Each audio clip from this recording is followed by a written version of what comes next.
It's good. There you go. Yeah, exactly. That's good. You gonna play at the feeder table? Probably. Okay. I don't want to go in the booth with it. Yeah. Pretty cool. Good. Yeah. Can't complain. Can't complain. All good. Let's see what happens.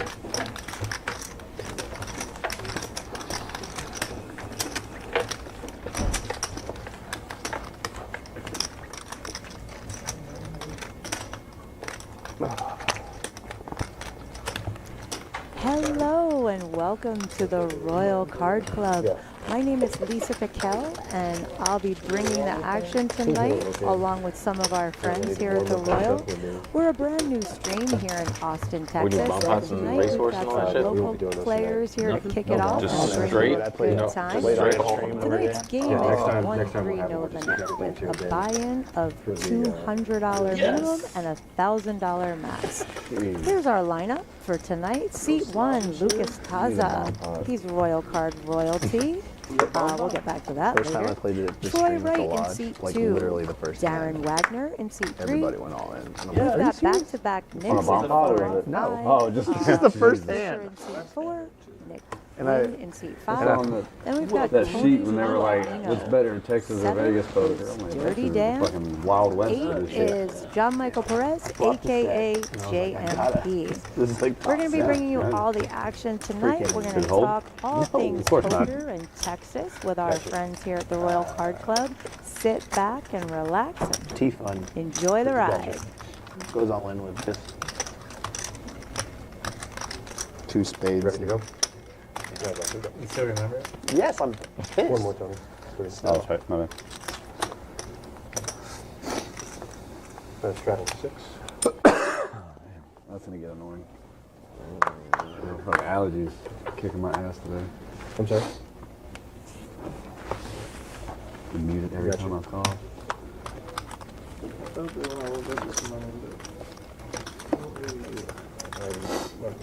Raise to 20.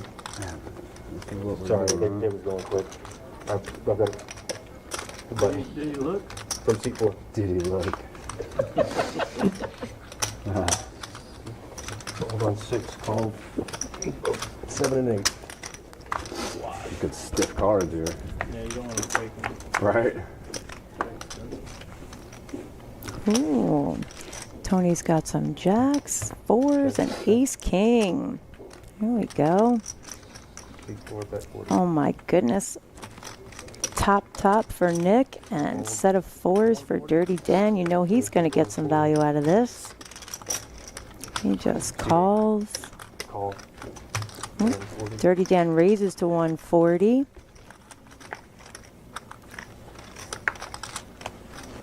Turn to 7, doesn't really change anything there. Seat 8. All in for Dirty. Yeah. 260 for Nick to make that call. Yep, he calls. I want. No, not even. Yeah. Nobody got it. I think he was calling for the king. That's not going to help. Yeah, we're going together. And the 9 of hearts. Dirty Dan takes it down. Crazy, the same thing happened. So now you're gonna take off? See you later, guys. See ya. Gotta go walk my fish. Says he's out the door now. Highly unlikely. Gotta vacuum the lawns. Vacuum the lawn. Yeah. Ace Come down, I jack.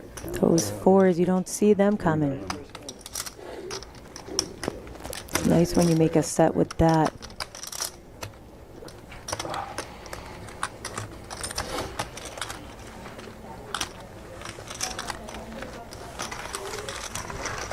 Way to kick off the night there, Dirty Dan. Scooping up hot. All in with set of 4s. Started with 420. That was weird. He says, love it when a plan comes together, and he is up 441. Because we're live. Jeez. Got a little mix of buy-ins here, some for Say, the Annette, you guys- max, a couple in the middle of the road. Yeah. So No, In no, the trees. no, actually, man, you had a concert. Yep. I don't know if you remember. Who was playing? It's been like I was. 10 years. Yeah. So if you see seat 1, that is our very own Lucas Taza. He is the Royal Card Club's first ever member, and we took his picture. We've got him hanging on the wall. We created a first game, meetup game for him when he came in. He brought his family and friends in, and he has been a loyal member. He bought that year membership from day one. He's been awesome with the Royal Card Club, and he loves calling it home here. Race 15 season. He loves poker, and he was very excited to be on the stream. He's only been playing about 4 months, and he says that his biggest poker accomplishment is this live stream. So we're super happy we could make that happen for him. He says all of his hidden talents are on display today. Actually, he speaks 3 languages.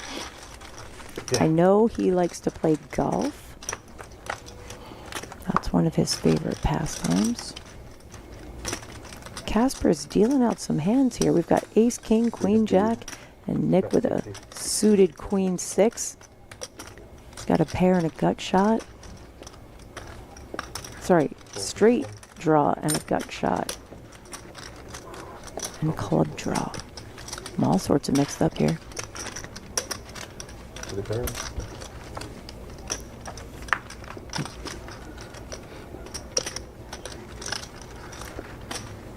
Bet 100. Tony with the bet of 100. It calls. Going to the river.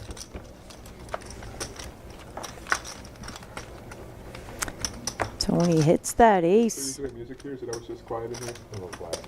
Listening to everybody. Bet 100 from 7 fold plus equal. You usually have music playing. And Tony scoops a nice pot.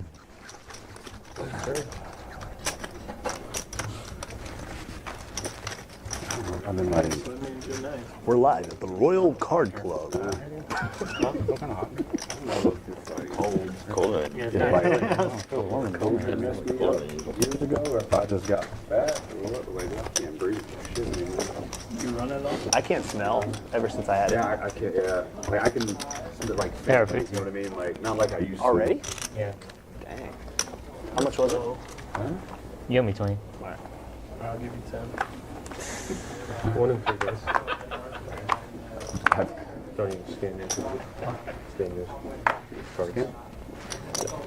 Raise to 15 from sequel. Oh, is that a camera?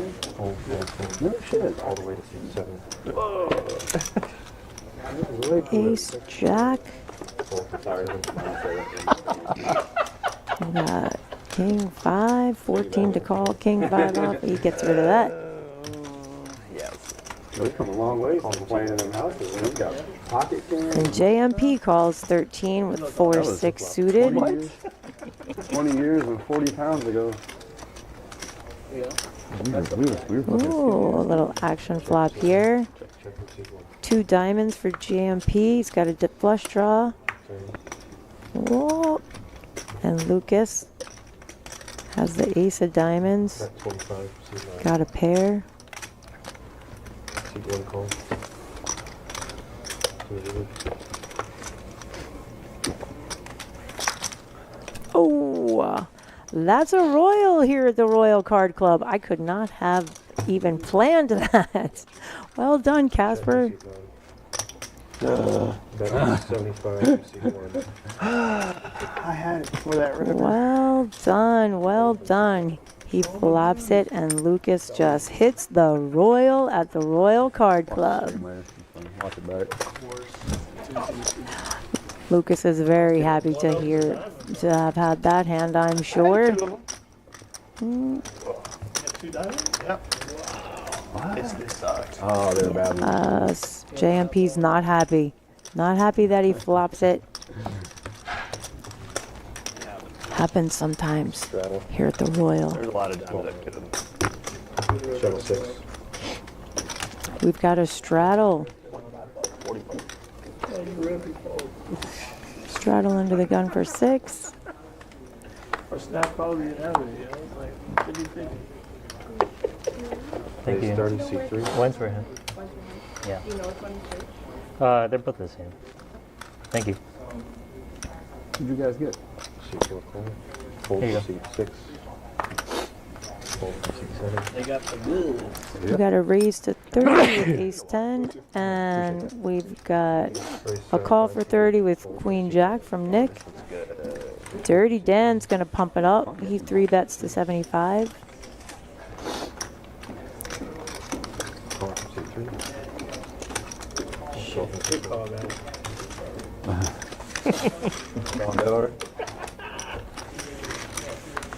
Going C3. 3-way to a flop.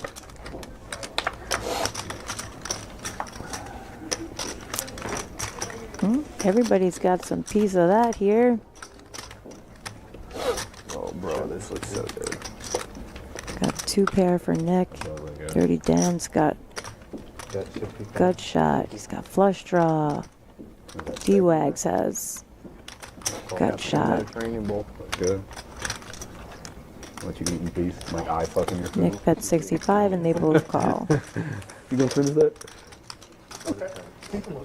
Just don't touch.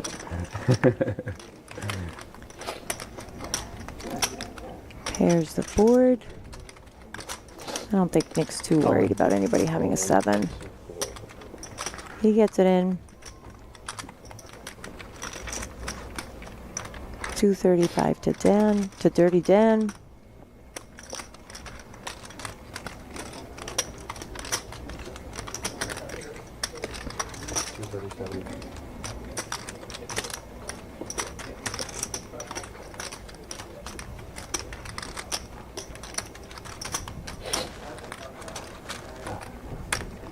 This is where all that poker math comes into play that I can't stand. bro.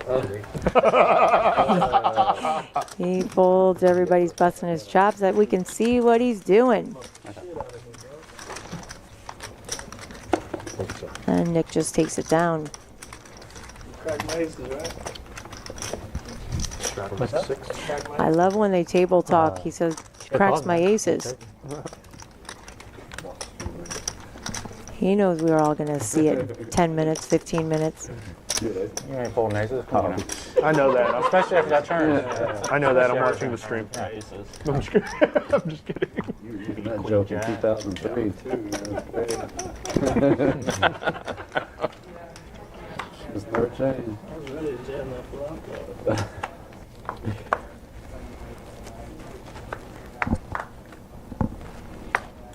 Call C4. 45. Raise All these 235. ace kings. What is Casper doing? C7. Wish I had some of these. Fold C8. Fold C9. Call C1. Fold C2.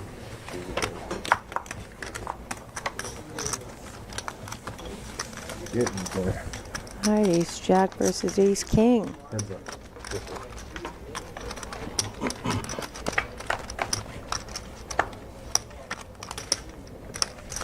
Check C1.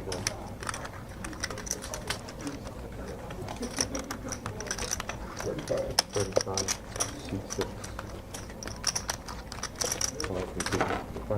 And the continuation bets, like Lucas says, I call. Should we take this off when we're eating, or Huh? should we take this off when we're eating? I mean, if you guys want to. Give me 5. Go into a turn. Pass it up, taking a mic off while we're eating. Oh, maybe it makes noises. I didn't know that. Yeah, if you take the mic off, just unplug it from the base that you got. Probably mute you. Yeah, that 150. You know, C6.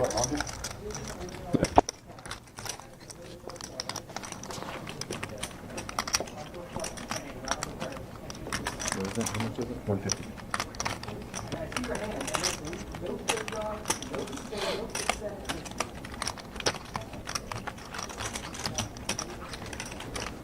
Fold C1. And Lucas lets it go. I thought he might make a move there. Well, we are just about to welcome our first person in the booth tonight. It is the one and only Larry White, who is the owner here at the Royal Card Club. Welcome, Larry. How are you tonight? He is fresh off the WSOP. He played the main, he played a couple of events, he had a pretty decent main event, your best main event to date, right? It was. Hey Lisa, good to see you. Thanks Nice to for be back. coming. Nice to be back. Cool first live stream. It's very 15 or good. 12. Exciting, exciting. Yes. Awesome. So, how was WSOP? WSOP was cool. I mean, it's always cool. There's nothing quite as cool as the WSOP. But, True. I was there, as you know, for a couple of events this year, so not complaining. No. Okay. Definitely not. Awesome. Well, the stream looks great, right? The room looks good. How are you feeling being here in Texas? What made you want to have a club here in Texas? It goes back a few years when poker rooms just started to open up, and I have a few kids around Texas here and there. And one of them thought it'd be a good idea to open a poker club here. And I didn't think it was a very good idea, so we didn't do anything. But as time went on, it became more and more popular. And I realized I was wrong. I'm often wrong. And then you and I met, and you wanted to do it too. So we thought, let's go try and find a place, which was much tougher than we thought it was going to be. Yes. Took us over a year and a half to find somewhere, and finally found this great place here. And it's been fun. What It's does been halal difficult. mean? I mean, it's tough to get started, but I think we're on a good track.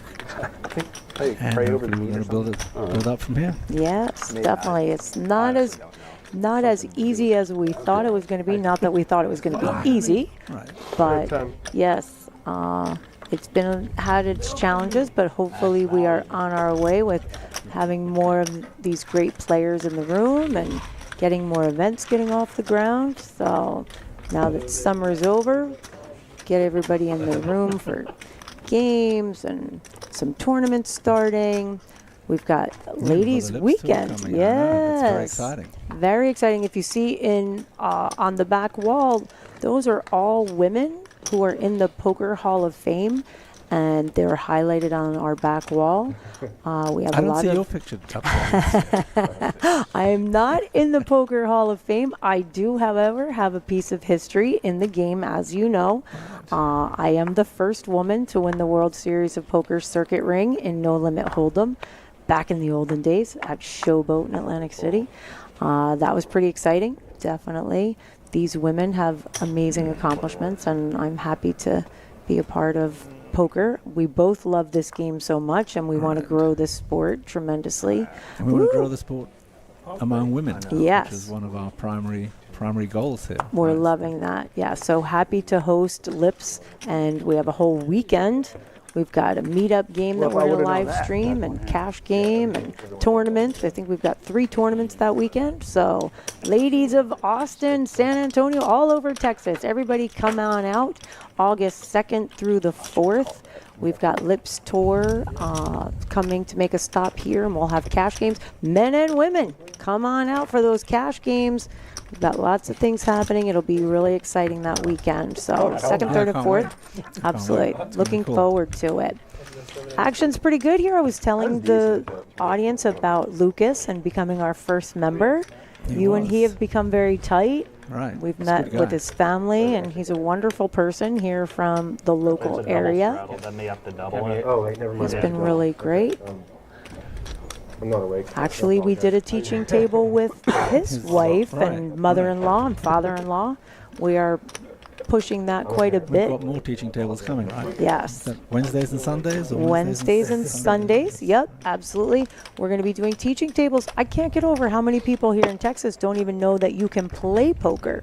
Right. So obviously the poker community does, but we want to reach out to those companies and corporations and just locals and get them here playing this awesome game. I So think there must be a lot of people out there who, if they knew how easy it was and that it's legal to come and play poker, would come out and play. And For we just sure. need to round them up and herd them in. exactly. We got to let them know where the Royal Card Club is. We are at 12233 Ranch Road. We're actually right above Interstellar Barbecue.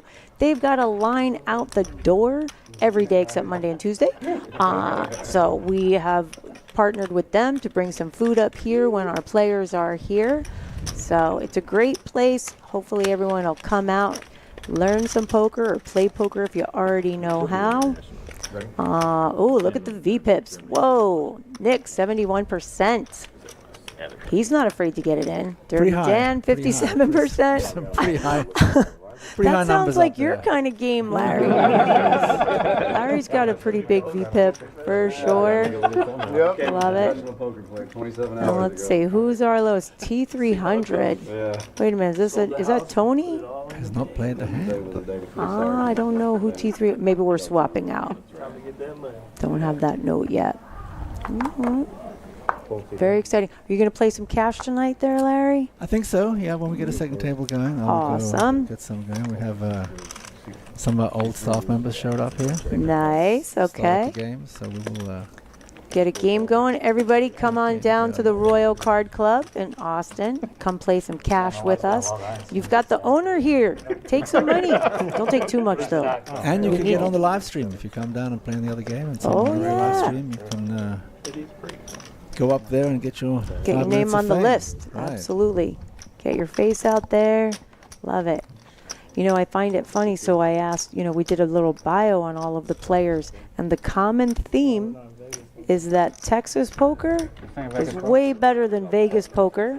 They said, I've got quotes here that say, Vegas is a bunch of nits, Vegas is too tight, Texas is loose and where it's at. It is way different, for sure. Poker here is like a different game. It definitely A is. 1-3 game here plays like a 10-20 game in Vegas. Absolutely. Huge pots. And Everything's bigger in Texas. yep, the pots are certainly bigger in Texas.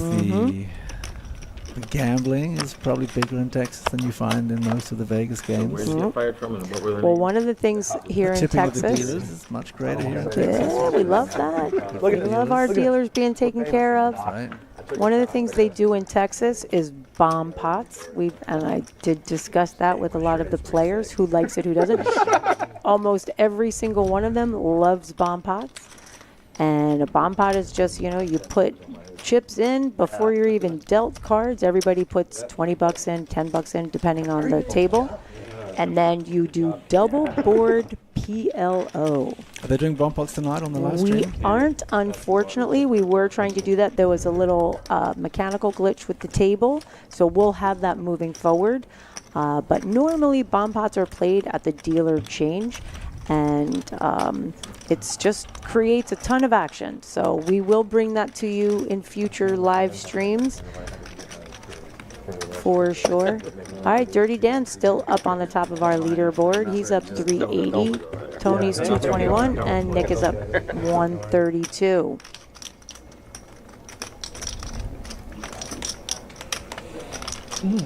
Well, I hope you have an awesome day out there, or awesome night out there. Hope you make lots of money. Thanks, You'll Liz. get to play those bomb pots. I'm definitely in for that when I get out there. We're going to have a few other people in the booth. I think we're going to bring our brand new GM, Justin, to talk with us as well. Bomb pots are starting to make their way elsewhere too. I mean, even the WSOP this year had a bomb pot. Really? Yeah. They had a bomb pot bracelet event? Yeah. Stop. They did. Wow. So I think it's going to become more and more Yeah. prevalent because they're such fun. Yeah. I mean, Well, we have straight up bomb pot games where it's just bomb pots, or a round of each where we do a little, no limit and bomb pots. Kind of bringing the PLO into the game. More and more players are learning PLO, I think. And it's just action. They love action here in and Texas. bomb pots definitely do bring action. Yes, yes. Action with a capital A. 73. It's definitely what our players like today.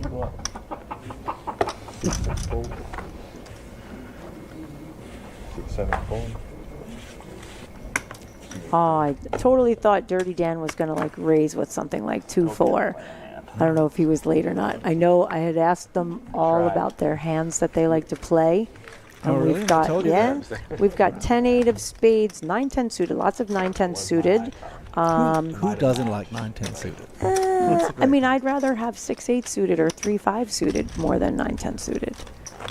From a tricky standpoint. Right, from a tricky standpoint. Yeah. If you hit it, it's less likely to be You're going to make something, Right. especially me as a woman. They're never seeing me raise 3-5 or 6-8 suited. 7-9, we got a 7-9 here, 9-10 suited, 6-9 suited. Dirty Dan says he can't lose with it. He loves 6-9 suited. Just says in two different spots. Dirty Dan plays a lot of games. He plays mixed games, Big O, 6-card high, PLO. Most of the players here tonight are strictly no-limit players. We've got a couple PLOs, but most of them play between 1-2, 1-3, a couple 2-5ers. So I think that's pretty standard around Texas everywhere. I think 1, so. 2, 1, 3, kind of the most popular games. yeah, well, The big and clubs. especially when it's this big. Right, right. Yup. Yeah. Yeah. Did you know in Texas, college kids can play? 18. They can in some clubs, like They- our club they can play. Yes, they for sure. can. Other clubs here they can't, but Yeah. our club they can. Well, we're trying to have some of those poker leagues that are in. So a lot of the colleges have finance, That's how you right? started. Finance degrees, trade. People who want to go into trading and finance have poker clubs. Right. So we're hoping we're going to get a little poker club action from them. Maybe we'll pit a couple of the colleges against each other. I think that's a great idea. You could even have the fraternities against each other. Yeah. Oh, there you Some of go. those frats are And pretty sororities. large. Oh, Don't forget those sororities. sure. Of course. Heck yeah. Still with husband there. Let's get the. Ooh, let's play the fraternities Against against the the sororities. sororities.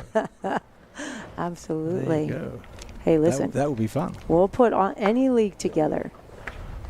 We even let people host their own games here. Like if you have an organization or like a company that wants to do kind of a poker night out, Right. we'll host a game for you. See, we're just doing whatever it takes to make it better for you, Larry. Nice, easy road. I've been down a few roads in my life, and some have been easy. This one does not fit in that box. No, very well. but this is a fun one. It is a fun one. Ooh, Queen 9. Queen 9 and Ace 10. Suit. Heads up, suited. I want to get a shirt that says SOOOTED. What do we got?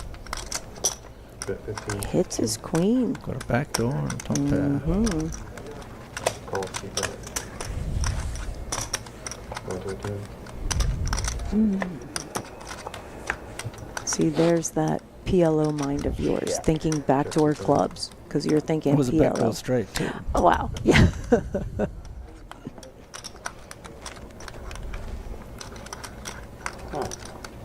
And now there's a cut shot and top pair.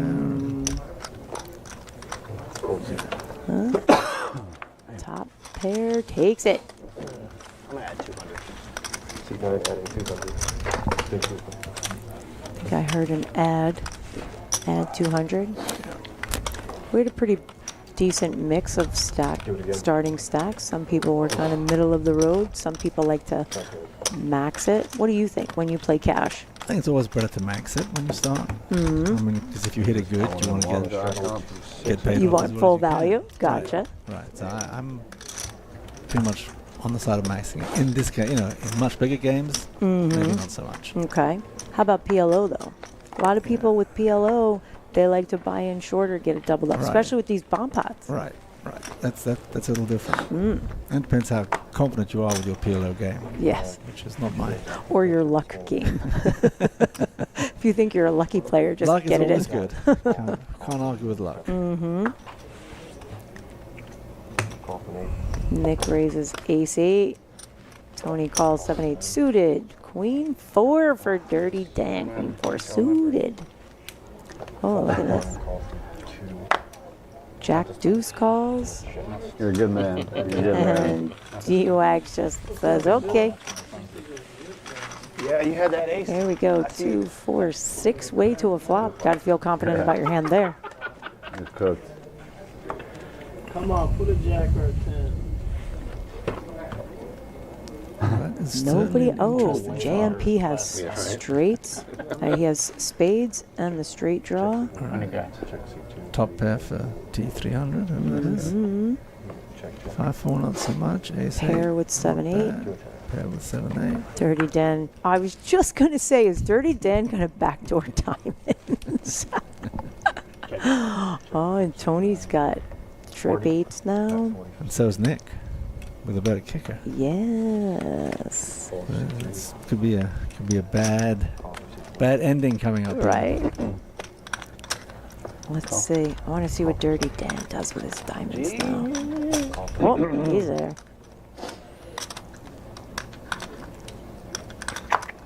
That's a pretty wet board right there, so you can't go too crazy. No. True. True. Can't go nuts. Although, you know, it's Texas. True. We get it in big. Big. Ooh. Check. No change there. Now let's see what the 8s do. Winner, Nick. We've got Nick and Tony. Nick checked. 125. I could have did that. First one in win. I think that was it. I'll limp out of here. Fold. Go home, ask my mom for money. Fold. Call. Call from secret. Oh, just call. Okay. I wasn't sure if he was going to try and check raise there. Straight. Yeah. Kicker plays and he takes it down. Yeah, there could be boats. There could be all kinds of Oh, stuff yeah. out there. So. For sure. I mean, you're never feeling that confident on boards like that. I'm like not you sure said. I could have checked there. Well, if I you might think not you're be up able to against check. an aggressive enough player, Right. and he had what, 4 or 5 people behind him still. Right. So Good to know. you think somebody's got to take a stab at it. That would really suck for him if nobody did. But again, in Texas, I don't know too many people that we're just going to check it down. So No, 6-handed is never going to get checked down to the no. Not happening here. Fold. 6. Yep, he's.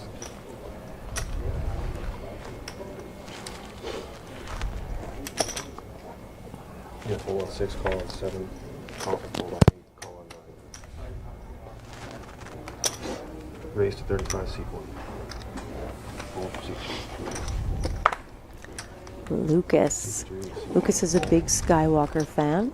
Obviously. Yes, and he has a little Luke Skywalker on his chip stack, 35. his card protector, his chip protector.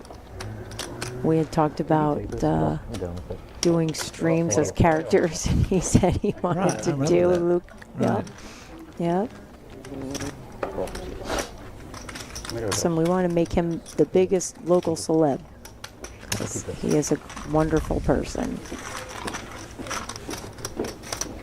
Players go. Interesting mix of hands here. Mm-hmm. Going to the flop. Check. Luke Skywalker is definitely ahead. Yeah. I don't know how these people are making pairs. I don't know, a pair in a month. I know, it's tough sometimes. Yeah. Fold. Tony bets. Seat 1, call. Lucas calls. Go ahead and check. Check seat 1.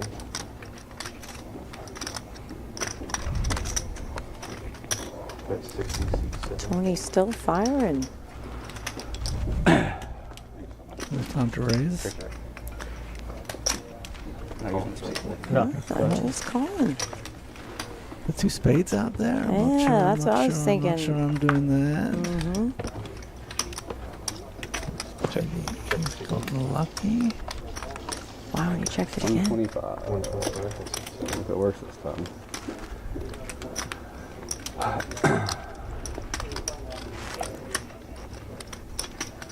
See, if you're going to call at this point, then you should have raised on the turn. Right. Well, there is something to be said about if you think you have an aggressive enough player that they're just going to keep firing, you want those chips in the pot, right? Yeah, for But what happens if that's a spade, you know? Right. I was trying to push you over. Ah, There, king. nice. When's your birthday, John? Lucas takes Oh, what are it you doing? down. It's a nice pot. That was a good one, for sure. Yeah, I think that's part of, you know, when do you check raise your opponent and when do you not? The goal is to get the chips, but you also don't want to get blown off a hand either, right? So It there's would have been so a spade much. there. He did. It's He's going to check for sure. Oh, okay. Mm-hmm. And then when I don't- I don't know who the other player was, bet something big, he may be blown off that hand. Right. Yeah. I think a lot of times, you know, I tell people when I do my teaching tables, I tell them your brain should hurt when you play this game because there's so many levels to be thinking about. What happens when this card comes? What happens once that card's come? What happens if he check raises me? If you're just straight up playing your cards on the board, You don't get very far. no, exactly. Could be fun. Could be a night out, an expensive one. Was it weird number 36? I think that's right.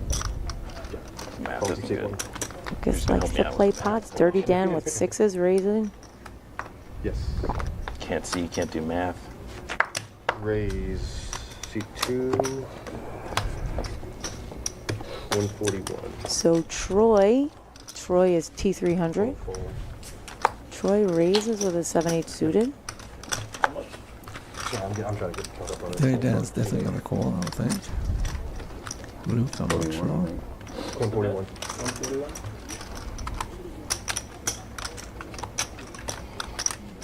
He just calls. Call from C8. Not sure if Fold Lucas wants to get involved in that. No. You don't want to be in the middle of these two of them. Heads up. Not with a hand like Jack 10. Oops. Needs Yeah. his cards back now. Uh-huh. Can't be that outcome Needs his cards bias. back now. He knows he makes the right fold, but it does. It sucks when you fold the hand and you're like, oh, I would have hit. Well, you still made the right fold. Got 110 from C2. Now, I don't know how often Dirty Dan and Troy play against each other, and this is one of those dynamics where you know your opponent is c-betting such a big range. Your sixes might be good, your ace high might be good, and it's like, are you playing the player or the cards at this point? Obviously, if you know the player, that's going to be a big factor in your decision right here. Mm-hmm.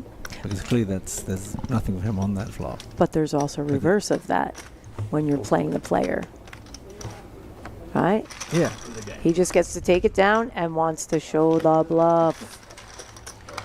What about start the burger here? You guys can't do it. Wants to show the bluff. What do you feel about showing the bluff?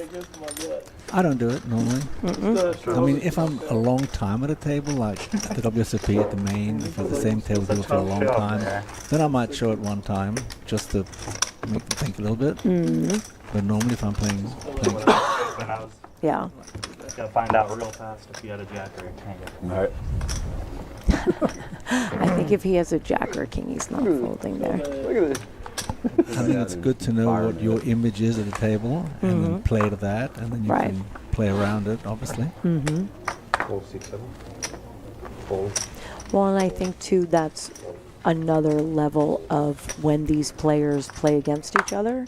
They do know, and I don't know whether the two of them have really Right. played a lot together, but when you know your player, you know they have that ability to bluff or that ability to just keep firing. Then it's like, then they might have it the next time. You Right, know, yeah, you of still course, have to always be leery of that. Every dog has his day. Mm-hmm. For sure. 10. Backdoor stuff going on. 10. Ah, What are you gonna do for I your mean, birthday? backdoor clubs. Or Well, eights, not straight. really. Tomorrow. Two backdoor Gotta straights. go runner runners. Yeah, What event? nothing's easy on this one. Dad's casino. Somebody's just gotta It's all gone. go for it. Yeah. Oh, up Where is 7. Leander. Where? You want wanna to know get the Justin in here? Yeah, let's bring Justin in. I'm gonna kind of give him a heads up to come in here. And then just hold on one second. Let me turn the. There you go. Thank you so much for coming in with us. I hope you have a course, great time anytime. tonight. All right. Come in and say hi to Larry when you're here at the Royal Card Club. Do you really? Oh, that's right. Call from seat level. Bro? Fold. Fold. Call from seat 3. Call from seat 4. Call from seat 6. Don't want to get to it.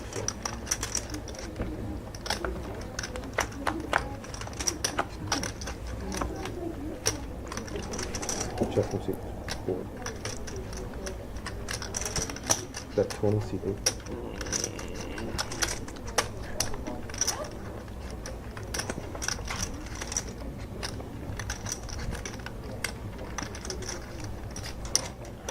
Hold seat 1. Call from seat 3. Hold from seat 4. Bet this one turn.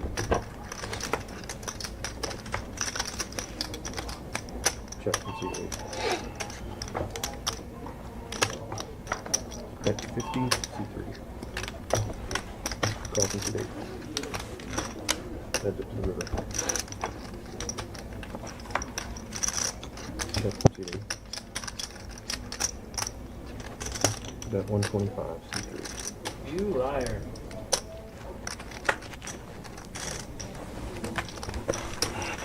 I love you, Dirty. You liar. I know.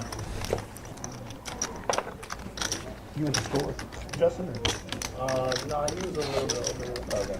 Can you get that forward for me a little Maybe bit? I was. What? Just get it forward a little bit for me over the line so I can reach He it. graduated 96. Yeah. Thank you, sir.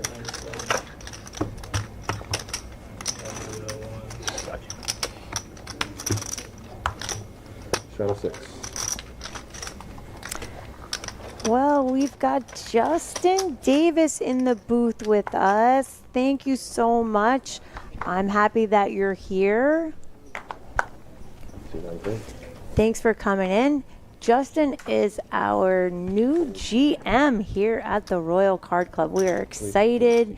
It's his first live stream here. We're all getting it off tonight. It's going super smooth. He knows most of these players, I think.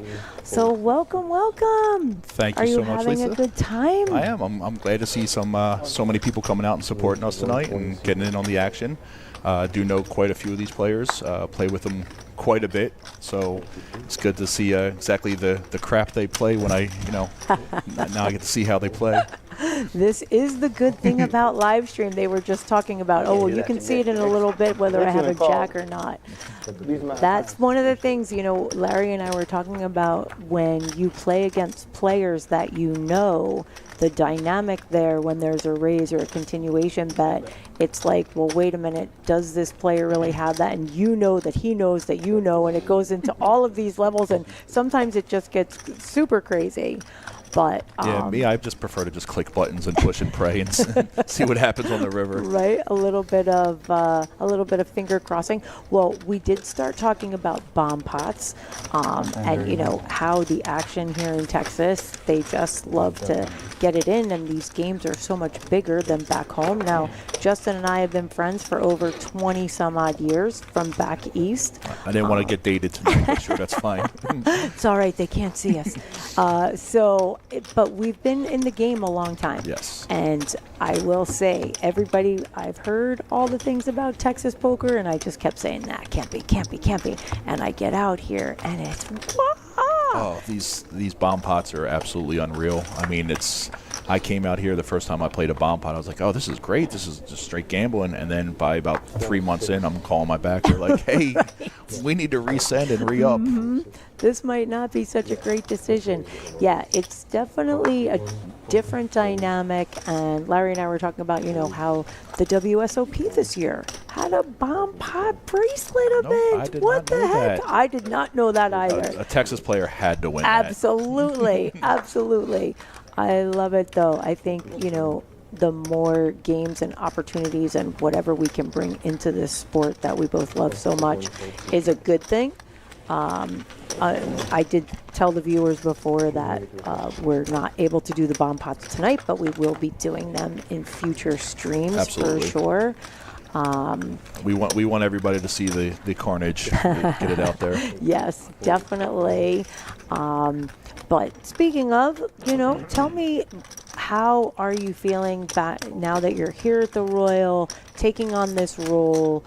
What are your thoughts? What's been happening? I love it. I love the people here. I love the support that I've gotten from the community. So I moved out here about 3 years ago. Was working somewhere else, and built a pretty decent friendship with a lot of people, both on the felt and off the felt. And when I had the opportunity to come over here and pretty much fulfill my dream job, that a lot of that support came with me, and it felt good. So again, tonight, a lot of these are friends of mine and people that I've known for a long time, and I hang out with outside of here. So it's been a good experience, and I love being here. And our goal here for the Royal, or my goal, is that I want this to be the cheers of the poker rooms. Yes. I want everybody to come in here. I want everybody to know each other's names. We have the "Hello, my name is" stickers up at the front desk for you, so we can help get to know each other. And love that. We want it to feel like a home game almost again. We want you to come in and feel comfortable, relaxed. We'll have games on TVs. We'll have some fights on the TVs and everything else, and really kind of support support the local. Like, we really want to get involved with the colleges and the local sports teams and everything else that we can. So we really want to turn this into a local environment. Right. Well, and we've talked from day one. Larry and I have always said that we want to be a room that gives back to the community and is part of the community. We have a big soft spot for CASA. Larry and I are both CASA volunteers and have worked with the organization, and we want to be able to give back. We want to be able to run some tournaments in the future and use them as fundraisers to help our local shelters, our local casas, other local businesses. We want to get out there and meet these people. So as you say that, John, actually in the 8th seat, me and him run a dads group together. We are Cedar Park Leander Dads. We have almost 3,000 members at this point, and we do a lot with the community. Right now we are building for Dads for Dads, basically, where we help raise money to support dads in whatever areas they need. We've done charity walks in the past to help Hill Country Community Ministries with their food pantry. We do an annual Toys for Tots 3-on-3 basketball tournament to help for Toys for Tots. I'm sorry. So it's the same thing like that. And John actually on our Dads Group page tonight, he actually said that if he won any money, that he was going to donate it for Dads for Dads. Oh, that's awesome. So again, we're all about giving back to the community and working within the community and getting out there. Fantastic. Anybody play golf? Definitely a big. JMP just asked if anybody plays golf. We know Lucas loves golf. He loves golf. JMP, John has actually. I think he's only played like twice. But the first time was so embarrassing. That's what I'm saying. He is learning, but he's when he learns something, he goes full barrel into it. He is. That's what I love about him. That's fantastic. Yeah. That is great. Well, the other thing we have out here, we were talking about bomb pots and mixing it up.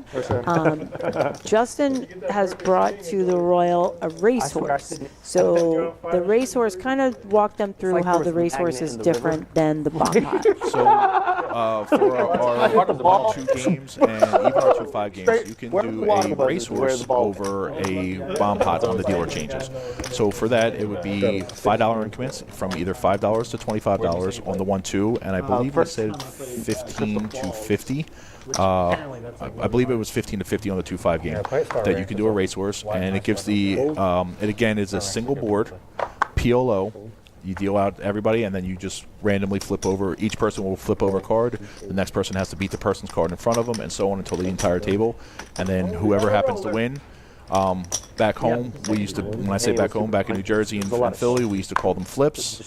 And here they are Texas racehorses. So we now have them as an option as opposed to just bomb pots on the dealer changes. Nice. Nice. We see here at the Royal, we give any reason to have more action because, you know, we just don't have enough action in the game. Casper's definitely dealing some hands. I couldn't get over how many ace kings. Speaking of action, we are, what, 6 ways here to the flop? 6 ways on a 1-3, right? 1-3. Yeah, but I believe pot we're was playing 1-3. $72. Gotta love it. And some of these holdings are pristine. I like the old Teacher Darren Dwags here with the 6-4 suited pre. Oh, it's Dwags. See, he didn't tell me that. I didn't have that. I was saying D-Wags. Same thing. D-Wag, Dwags. All right. I may be reading it wrong, but I know him as Darren. All right. I was asking for nicknames. I know, like Dirty Dan. He was giving me his nickname earlier. Dirty JMP. is an absolute local crusher. Nice. I mean, he has a final table cam that he does on his Snapchats and Facebooks, and he probably makes 3 to 4 final tables a week. That is amazing. He just went out to the WSOP this year, and I believe he went 8 for 13 8 for cash. for 13 he did. That is amazing. That was a phenomenal feat for him, and he was telling me he did the freeze out, the mystery bounty. I think he did a Big O tournament. He's a big mixed game player. He plays it all, and he plays it all well. He, I believe he played the Colossus, the Gladiator. He did a PLO event. Can I give him 20 now? Yeah, he did a lot. So hold on one second. Give money off stack. Give money over on stacks. Put 100 reds in your pocket. Pull the black down. Straddle 6.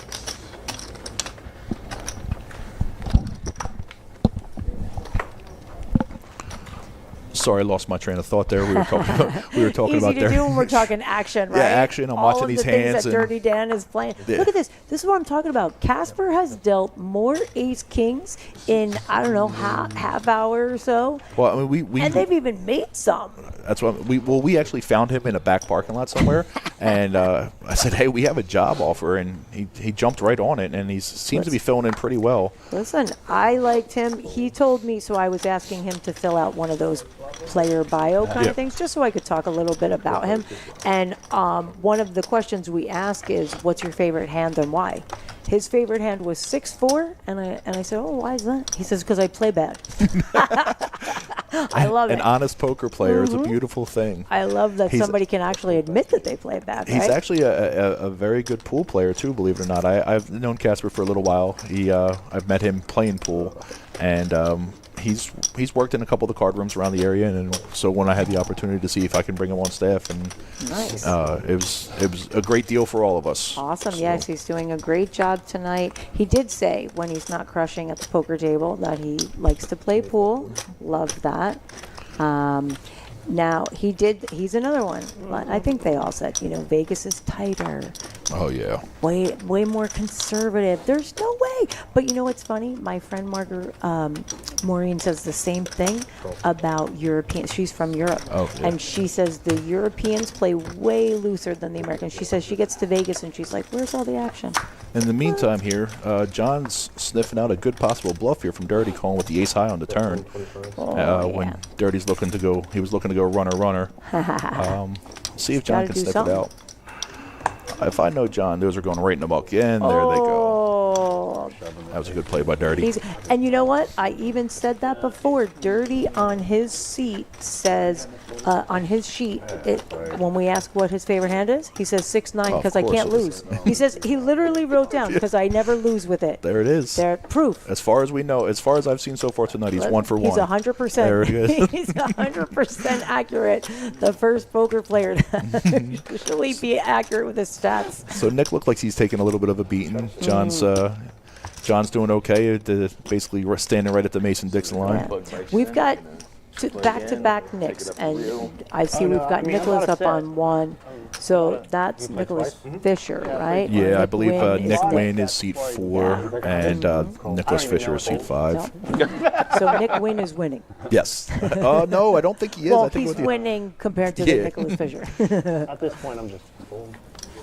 Larry and I were talking about straight Lucas as and his possible. Skywalker.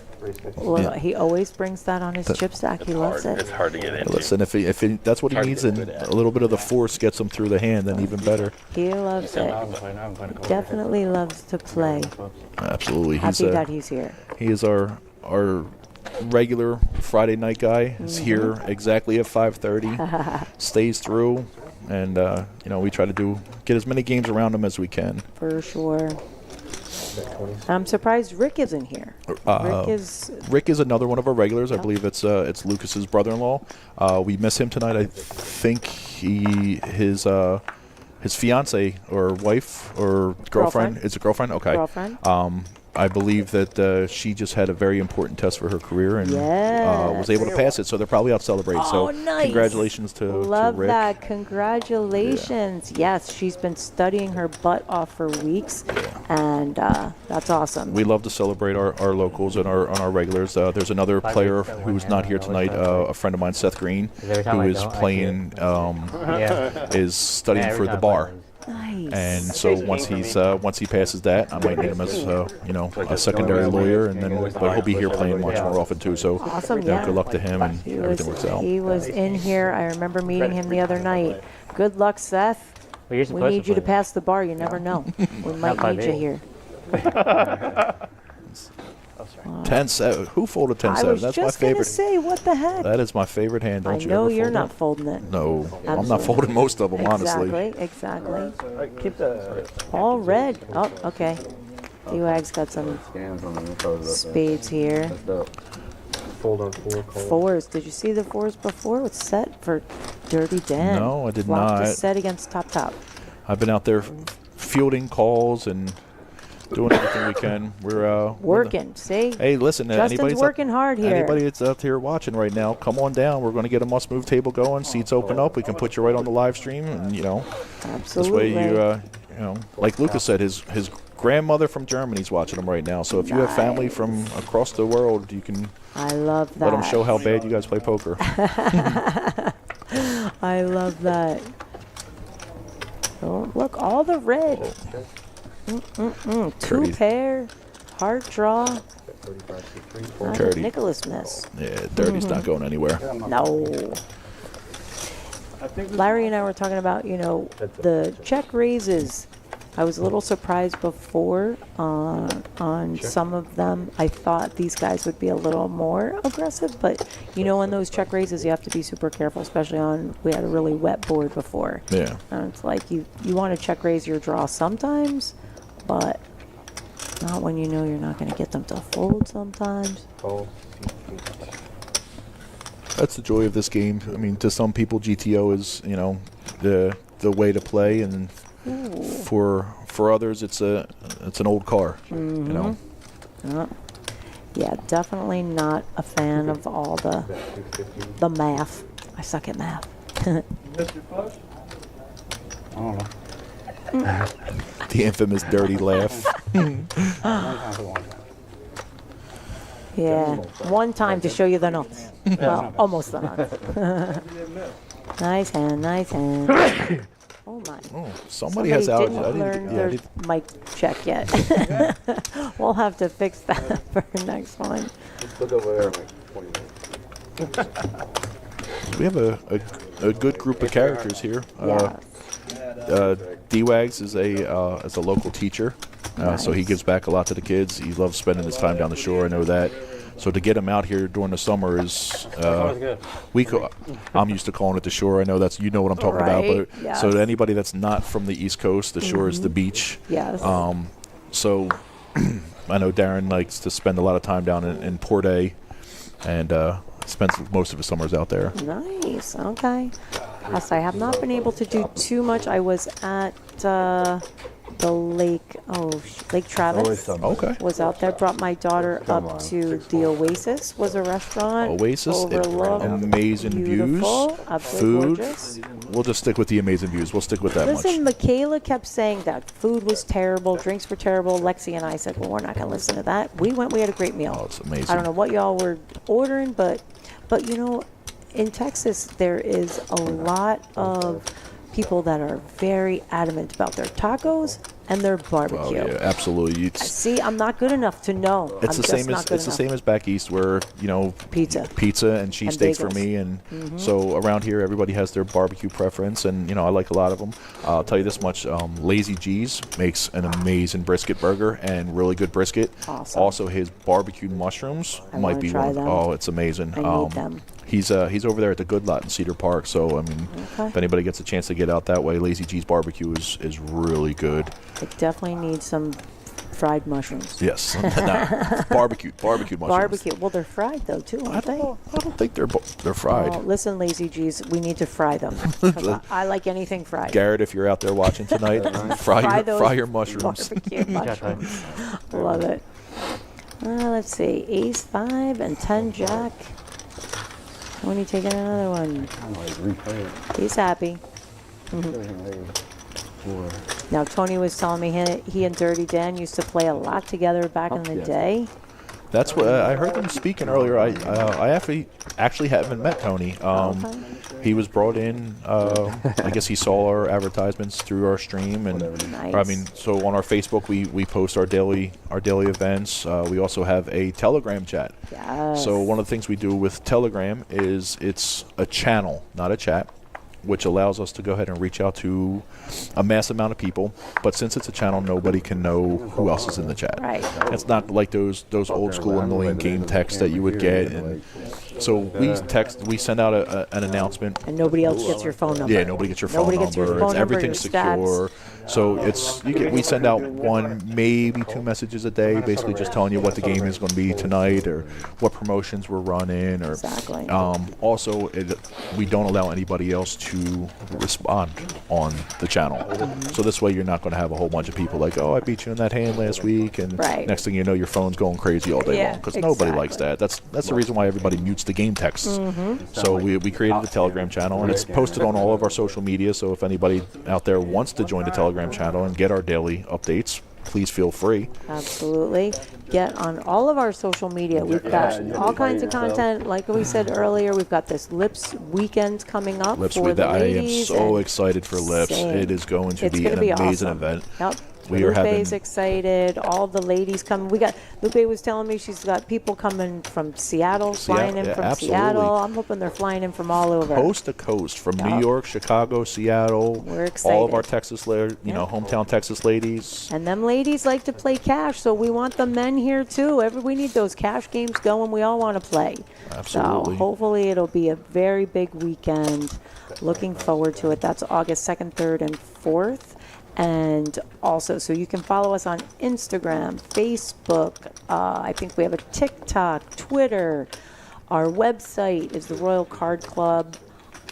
We are a Royal Card Club at Austin. So I think up on the stream we will have our link for our website. You can see it there. But yes, follow us on all the social media. We want more friends, more followers. How about this challenge? Should we talk a little bit about the challenge, or do we want So the challenge is the challenge is tease it a being little tweaked bit? a little bit, but Yes. pretty much what's going on right now with the challenge is the main thing that we are doing is we are giving away a seat to play on Hustler Live Casino for their Monday night event. Max Payne Monday. Max Payne Monday, that's what it is. This and is an unbelievable. If you like poker, you want to go to Hustler Casino Live, you know it. You talk about crazy action. And let's talk a little bit more what we're giving them. So what we are giving them is round trip airfare, Yep. hotel, food vouchers or money for food, and we are also giving you two $2,000 bullets, or however you want to break it down. $2K, We're giving exactly. we're giving out 4,000 total buy-in to play That's on real Max money. Payne. Max real Payne money, Monday. people. So you can break down the buy-ins however you want to buy it in. Whatever you win, you keep. Just basically what we need is we need you to get out there on the social medias, like, share, follow. And the main thing is become a member. Yep. As soon as we have 500 members, we will be doing a random drawing for the winner. For every, I believe, 2 hours you play, you get 5 raffle tickets. You come in the club, you will become a member, and if you play 2 hours, you get 5 raffle entries into this drawing. So this way, like I said, we're going to go ahead and then send one lucky viewer, fan, player, send them out to Los Angeles Ryan on us. Feldman's waiting. Max Payne Monday, they are waiting. They know about the challenge. We are going to get you out to Hustler Casino Live, play on Max Payne Monday. $4,000. Freaking, I wish I could win this. Absolutely. $4K to go crazy with. You make money, that's on you. You get it. You are the loose cannon representing the Royal. Yep. So. We have our own loose cannon heading out to Max Payne Monday. Yeah. And Ryan will take good care of you guys. I actually known Ryan for years. I used to work with him or deal with him over at Parks in Bensalem, Pennsylvania. So yes, he is a great guy. He was excited to hear about the challenge, and we're excited to send somebody there. So come into the Royal and play those hours, get those entries, or like, follow, share in the challenge, and you'll get entries for those as well. We are excited. So we just had Skywalker with his patented slow roll. So anybody that's been watching, that is not intentional. That is not anything like that. He takes a second to process and always flips his cards over later. He is not intentionally slow rolling, needling, anything like that. That is not his style.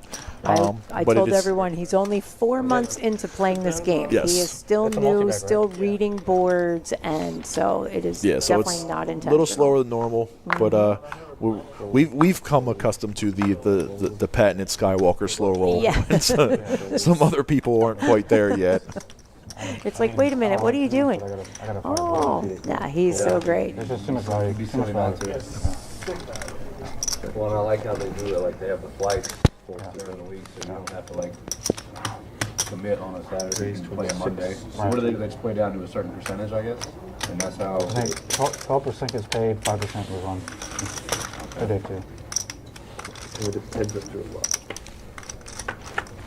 I'm doing a 1K tournament too. You see that?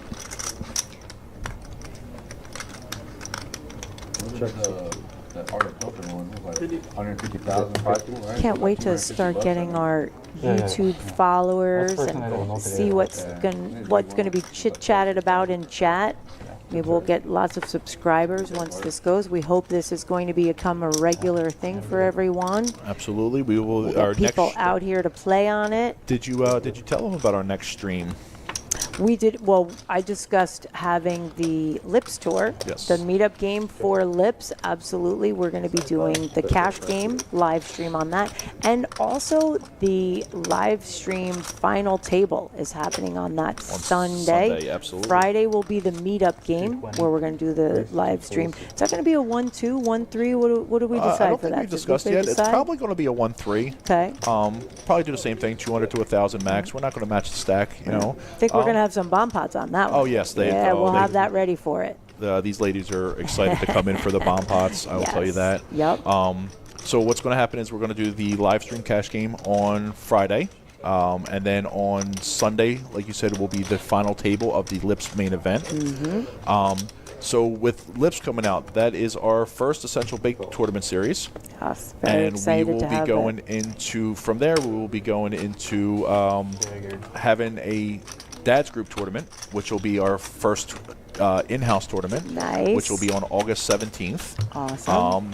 And then that'll actually kick off into where we start running weekly or daily tournaments. So we'll be running 3 tournaments a week on Wednesdays, Saturdays, and Sundays. We are going to be doing formats that nobody around here does. I don't want to give out too much information yet because I got to keep them guessing. Exactly. Stay tuned, and we will, definitely get that information out to you guys. If you're following us on social, you'll be able to find that information out. Our website, our socials. We're going to tease that information little by little. get people interested.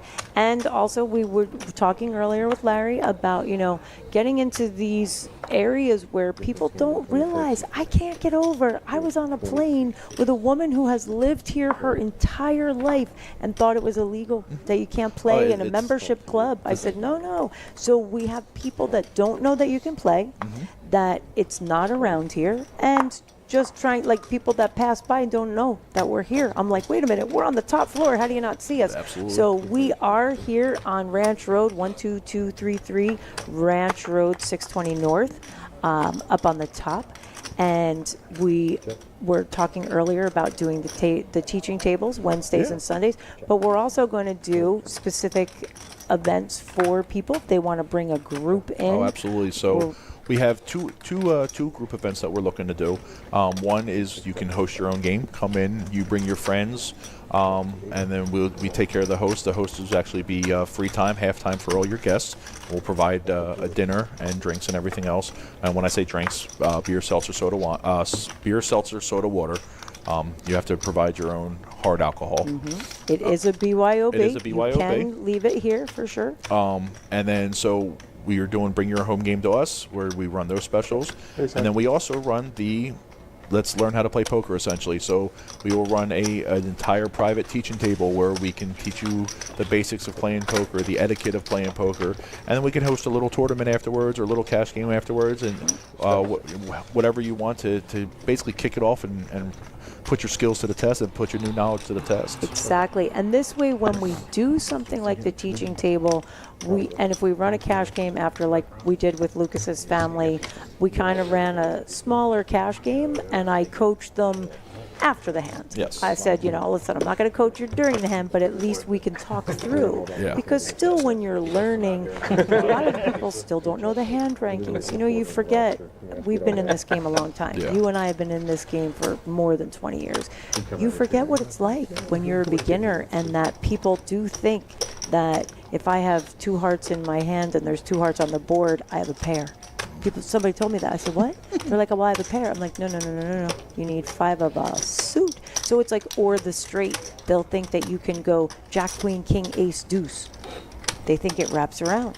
So again, as we don't remember what it's like to be a beginner, to go through all of these basics with them is exciting. And then they get that bug and they're like, they want to play, but you don't really know everything. So it's like, okay, great. I tell people all the time, you can play this game 50 years and you still don't know everything. Absolutely. And it's nice to get people interested in the game. I'll be honest, I learned how to play with at the kitchen table with my buddy's grandmom growing up. I mean, I would sleepovers at 8 years old, and we were playing for pennies, and we were playing Follow the Queen and Low in the Hole and Crisscross. I love Follow the Queen. So we used to play those games, for years, and like I said, I'm still trying to figure out this game. All right, we're going to definitely have some action here. Nicholas Reyes with pocket queens. I will say this: I love Nick's style. This is this V-Pip Ninja of his. He's so great. Oh my gosh! He has not seen 2 cards he does not like, and I love it. Me and him can hang out anytime. Yep, for sure. Let's see if he peels one off here. Sizing's not that large that he can't go ahead and see one more.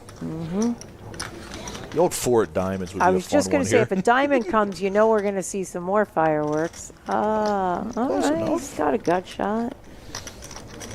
I think the not hand's as end big here. of action. Yeah, if it was a 6 of diamonds, would be different. Ooh, he leads. He has no quit in him. I like this kid. Wow, he leads. All in. All in. Oh wait, and he has. Yeah, he's got it with only 132 behind. Yeah. He's got to stick it Yep. in. That's where he's pushing prey. Yeah. Woo. He needs any 4, any deuce, any 3, right? Oh! Free ball corner pocket. I mean, to be fair, there's nothing that the pocket queens could have done there. They got outplayed, unfortunately. So Wow. Oh my gosh. Nick just leads out, says, okay, well now I'm committed, and just bink. Wow. If you play it, it will come. I keep saying, you know, sometimes you keep betting, it will come.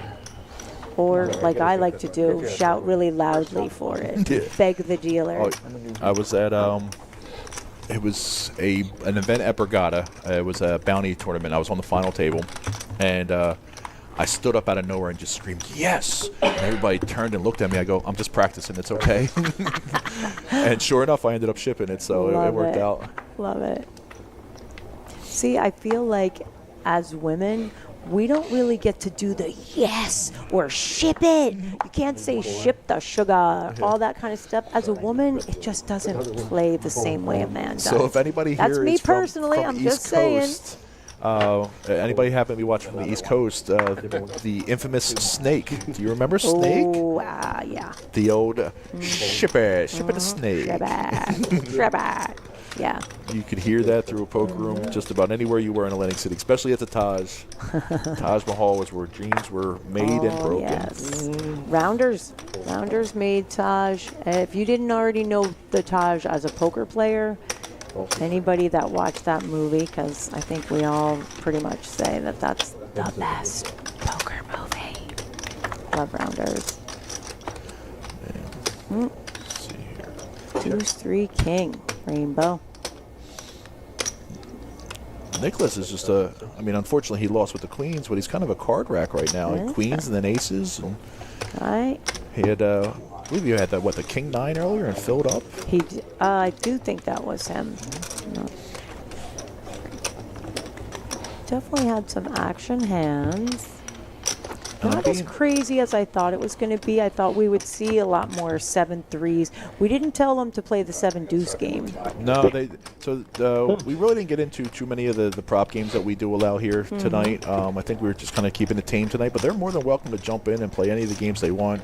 But we do often offer Deuce 7 game. We do the Nick game or the stand-up game that most people play.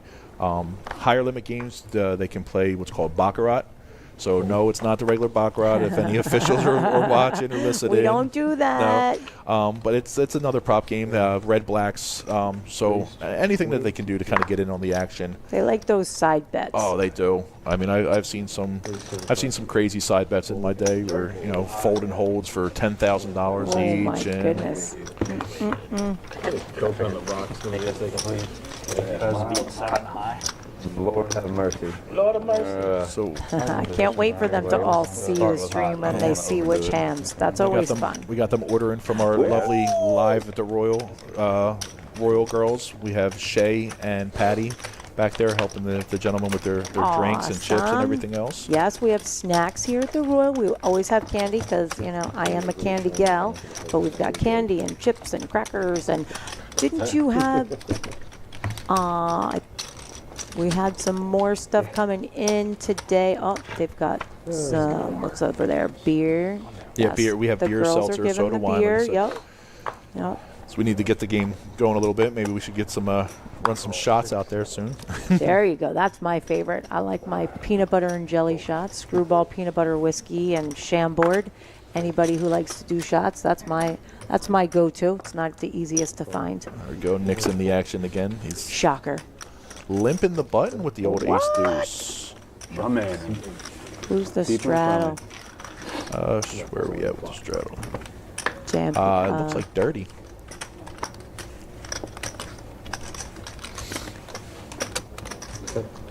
I'm surprised that there's not more raising when they have the straddle, especially with these kind of action players. I mean, I think back home for sure, like if you straddle, you're doing it because you're going to raise. Oh yeah. They might still be just kind of warming into everything and Could be. letting Could be. loose. Still trying to get to know everybody. I've seen some. John Michael's going to JMP here. He's going to stay in a little longer. Yeah. Heck yeah, pick up that heart draw.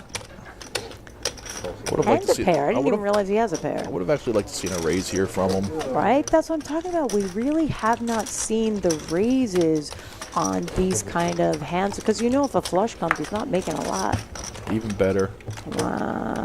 see what kind of value he goes for here. Oh, yeah, you remember that? The please call me nickel or quarter? Yes. There Oh, it Dirty is. just says, okay. Show him the bad news, Johnny. Nice. Yeah. Flush draw too. He didn't mean it. John hit him See, with the and you with can't one ever of fold. those things, right? So if he raises the turn, Dirty's not really going to blow him off of it too much. No, and that's the thing. So- Dirty's most likely just a call, and John's probably going to get better value off that ace on the river. Exactly. But That's what I'm thinking. But again, I don't know. Maybe Dirty's aggressive enough to know that he's going to raise him there with a flush draw, thinking his king is good and just. me personally, I don't know. I mean, that's the way I would play, but then there's a reason that I'm over here as in the industry as opposed to playing. As the GM instead of grinding your butt because off again. if I know how to do it, then I'd be out there. So maybe I'm dead wrong. Well, I always love when you hear people arguing hands like they're going to go to the hill to die on it. And it's just like there is no perfect way to play this game. And anybody who says there is, lies. I say that all the time. You can't, there isn't a perfect way. It's the player, it's the position, it's the stack, it's the this, it's the that. We got a Ooh, three look at bet these incoming here. hands. I like this. There we go. That's a nice size and 2 Dirty. out of the big. That's really nice. Especially when you got like 9-10 in there. Suited. You want to be in those 4-way pots with 9-10 suited.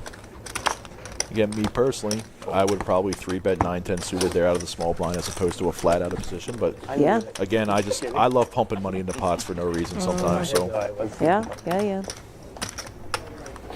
Nice. I said some of these guys have been doing it successfully for quite a long time. Dirty being one of them, Yeah. and Tony, and Yeah, Tony said he was a grinder way back in the day. Actually, I think Tony said he was a professional Madden player. really, Let me just see. thought I I'm heard him pretty say sure it was. something. Maybe. He was grinding. He was playing professionally. I'm gonna- Madden. Yep. I'll be right He used back. to I be a just pro gotta step Madden out. player. Okay. Tell maybe Anthony wants to come in the booth for a bit. Yeah, let's chit chat with Anthony Martino. Raise 40 seating. Yes.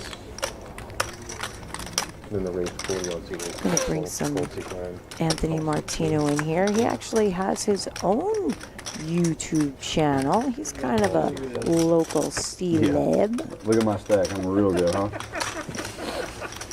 He'll be in here in a minute. I got one bet here.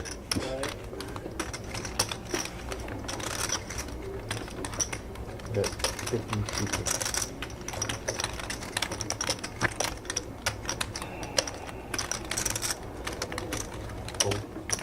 But nice to get a piece of it. Wasn't good enough to rip.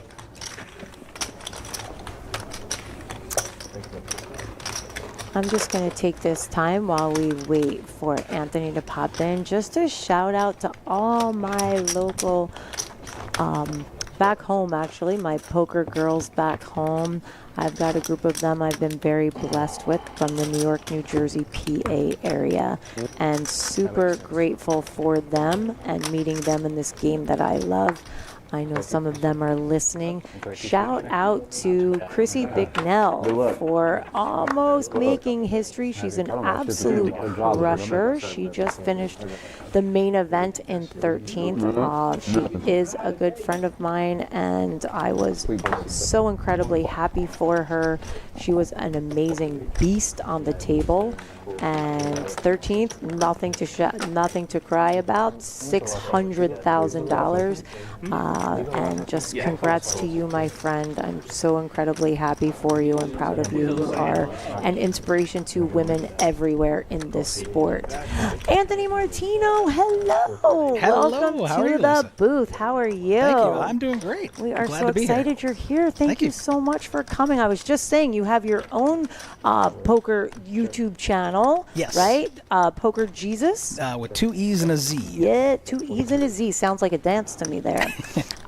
So Anthony does a lot more. We were talking earlier about you play a lot more PLO. I'm more of a Hold'em here. PLO cash game player, although I have been dabbling in the Hold'em streets lately. The PLO out this way plays pretty big. Everything plays big out here. We were just talking. that 1-2-5 game out this way can play like a 40-80 sometimes, and fortunately I'm not rolled that deep, so sometimes I'll play the 1-2 Hold'em and I'll take advantage of people in the bomb pots. There you go. Yes, so we've been talking about that all night. These bomb pots out here in Texas are huge. Larry just said that at WSOP this year, they actually had a bomb pot bracelet game. Wait, let's go back to this. We're in a hand all in. Okay, sorry. Didn't want us to miss that there. Sure. But they had a bracelet event of bomb pots. That's awesome. How crazy is that? So I'm sure someone like you could absolutely take advantage of being that PLO player at the game, because most people really don't know PLO well enough, and yet that's how the action gets created in this game. Sure. Right? Yeah, in PLO. It's generally a game that you're going to make a lot larger hands because you start with 4 cards rather than 2, so you're going to see more trips, straights, flushes, full houses, even quads, and so that really what generates a lot of the action, and especially when you have Hold'em players that are playing PLO, they often assign Hold'em strength hands to the PLO hands, so if they make 2 pair or a straight or a flush that isn't the nut flush, they get excited because in Hold'em those hands are very strong. Unfortunately in PLO, if you flop bottom set in Hold'em, it's great. If you flop bottom set in PLO, it's going to cost you a lot of money a lot of the time. Sometimes it's going to be okay, but you're just going to run into, hands that are more nutted a lot more frequently. Right. So tell people that don't know PLO. It changes. The nuts change so frequently. That's how the action gets so big. Kind of walk them through why it gets so big. Sure. So in Hold'em, if you have aces versus kings pre-flop and you get all your money in, you're going to be an 80% favorite. In PLO, if you have good aces against another random hand, you might be 65% equity. The hands pre-flop run a lot closer in equity, so if you take 2 random hands against one another, oftentimes you're going to be 55-45%, a veritable coin flip. That's why it's pot limit. You really want to see flops. That's where the equity is going to change drastically, where you can get players in spots where you're a 70, 80, 90% favorite, or maybe they're drawing dead. There can be instances in PLO where you flop the nuts straight, but you don't have anywhere else to go, right? Your hand cannot improve. It can only get worse if the board pairs, if a flush comes in, and you don't have those draws. So if there's a ton of action and you just have the nuts straight on the flop, it can be correct to fold because you could be getting free rolled. Someone else could have the exact same straight as you, but they have a redraw. And PLO generally is a game of, the nuts. If you don't have the nuts or you're not drawing to the nuts, someone else probably is. And so it's generally a game that rewards tighter play despite all the action you will see. It's a game where you really want to be cautious because if you're getting it in with the bottom full house, you're going to run into better full houses a lot of the time. And that is the thing, is people don't realize you have to have the redraw. If you don't have anywhere else to go, like you said, you're pretty much should be folding, right? Because somebody else is drawing to something. Sure. So like you said, you can flop the nuts, and somebody has the redraw to a higher straight. Somebody has a redraw to a full house. Somebody has a redraw to the nut flush. You should tell people who are newer to the game. Give me a good PLO starting hand. So you want cards that are going to work together with one another. You want the best hand in PLO is Ace Ace Jack 10 double suited. Now some people will tell you it's Ace Ace King King double suited because you can make both the sets. The reason I choose Ace Ace Jack 10 is because you can make more straights, and at the same time when you have aces, you want your opponent to have kings. You want them to have a hand that you have dominated and where they might make the second nut flush when you make the nut flush. So you want those cards in your opponent's hand rather than in your own hand. But you want cards that work together, so you want suitedness, you want connectivity, so rundowns such as Queen Jack 10-9. Generally speaking, you really don't want to go much lower than a 5 in your hand, so 8-7-6-5 is really probably as low as I'm going to play, because if you're playing a lot of those lower cards and you make a straight or you make three of a kind or something, you're just going to run into much bigger straights and redraws and things like that. So that's, you want cards that work together. Sometimes you can play a hand which may have a dangler, so you can have king, queen, jack, 3. But maybe you're on the button and it's been limped around and you can see a cheap flop, you've got position, maybe you have some suitedness there, so that can be okay. But if you're facing raises, generally you're going to want to toss hands like that. And you want those higher cards for the flushes. You want those suited cards. Right, yeah, if you're making a in 10 high PLO, flush, it can get you into trouble. Right, and in PLO, you have to use both cards, which the newbies forget. Correct. We had this happen a couple times here during cash games in the bomb pots. People didn't know, and they were like, "Yeah, so I have a flush." And we're like, "No, you have to use both cards." So that is definitely one of the more common mistakes I see with PLO players, where they're coming from a hold'em background. They're used to being able to play all 5 cards on the board, or 4 cards on the board and 1 card in their hand. In PLO, if you have the ace of hearts and you don't have another heart in your hand, you cannot make a hard flush, because you have to use 2 in your hand and 3 from the board. And so I will see players that will call chasing, trying to hit that 4th heart on the board when they don't have the second heart in their hand. Right. Oh, look at this. All in ace high. Let's see. Nick doesn't really have anything, so it's not like he's going to call there. But Tony just said, I'm all in. He's got some backdoors, backdoor hearts, backdoor straight, ace high. We were talking earlier. I was surprised that we didn't have more check raising happening on some of the draws. And in the hold'em? Yeah, I was seeing, normally, and Justin and I were saying, like, maybe they're not being as aggressive as they normally would be, taking it easy here on the stream. I mean, there were a couple spots that were a little iffy and the boards were super wet, but it's just, you see so much action in some of these games. Sure. I think part of that may be that, I've played on streams before, and oftentimes, when you're just starting out, you're kind of getting a feel for the table, trying to see who's playing a little too loose, who's really tight. Right. And at the same time, the cameras are on you, you're being judged. And so that can cause people to kind of deviate from, their normal play, where people can't see their hands because they just don't want to look foolish. You don't want to be embarrassed. Yeah. You don't want to look like an idiot on stream. And so that can cause people to tighten up sometimes too.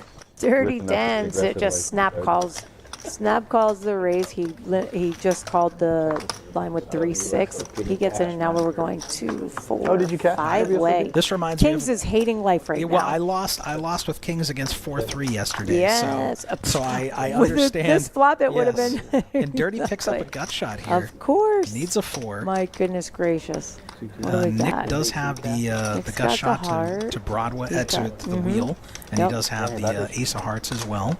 Which in PLO, much easier to rep when you just have the 1. Sure. When you have that nut flush 1 card, easier to bluff depending on the game, less likely in hold'em. You can definitely run the naked ace bluff in PLO, but you really have to choose your opponents carefully. Yes. Because there are players who will call you down with, the 6 high flush because they just don't know any better. Dirty Dan got out of here. Wait a minute. How? Well, I mean, there's hearts out there. Even if he hit... I know, but I don't see a bet here. I just saw a check. Oh. I might be missing. Yeah, maybe there was a bet. I'm So not it sure. must have been a bet. Okay. I was going to say, even if he hit his 4, he loses 6-7. So, and it could be a heart, so that could be a problem for him as well. Kings wins. A little bit better. Yeah, I've played a lot of PLO tournaments with Dirty, and I think he just recently final tabled an event out here. I final tabled one a couple weeks back, so wound up chopping it up 3 ways. Got $2,000 for 3rd, and first place was only 2,200. So we're all super close in chips. So felt good. We love a chop when it's pretty equal. We enjoy that, getting that max value there for sure. You talk about chops, and when some people are very adamant against it, they're like, oh, there shouldn't be a chop, but it's like, wait a second, when you're getting almost 3rd place money and you don't have to risk, or almost 2nd place money, it's, yes, we all want to win, but so many of the tournaments. Now I don't know as much in the PLO tournaments. It's the same in Hold'em. Hold'em, you get to a point where the blinds and antes are so high, you're playing bingo. If it's 15, 20 bigs, it's just. That's a crapshoot. No one wants to do that. So a couple of weeks ago when I made that final table, we're 9-handed, but they're only paying 6 spots, and the chip leader in the game did not want to chop. He did not want to pay a bubble. I don't begrudge him for it. I get it. He can use his chip stack and push people around. I was one of the short stacks. I managed to survive. I busted the player in 8th. I busted the player in 7th, and then we were in the money. And then when we got down to 4 players, I busted the former chip leader who was against the chops. So he won like $800 and something. If he had taken a chop deal earlier, he would have won a lot more money. Right. And then once he was out, the rest of us just agreed to chop it up. But that was actually the wow. Sorry, don't mean to interrupt that, but Dirty puts out a nice bet, repping an 8, a pair, any of these things, and Nick just snap calls ace-10. Well, Nick says, I got a read on you. I don't.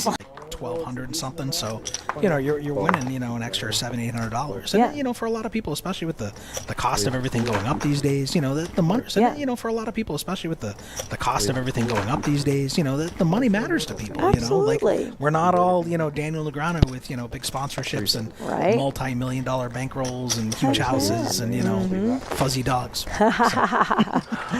I mean, like I said, everybody wants to win, but at the end of the day, when you don't have to leave your game or your money up to a flip, that's a big deal. That's a win right there. Oh, yeah. I know when I first moved to Vegas a few years back, I was playing one of their Friday dailies, which is ridiculous because their $400 event gets like $13K up top. Oh, wow. Okay. Oh, yeah, it's crazy. And we made it to final table. I had been playing with almost all of them at some point at length. Okay.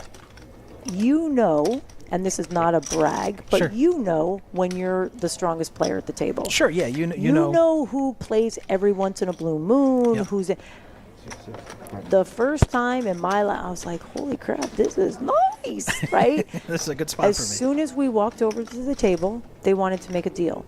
And they went to the floor person and said, we want to make a deal. I didn't want to make a deal. I had a good chip stack, and I knew I was in a spot.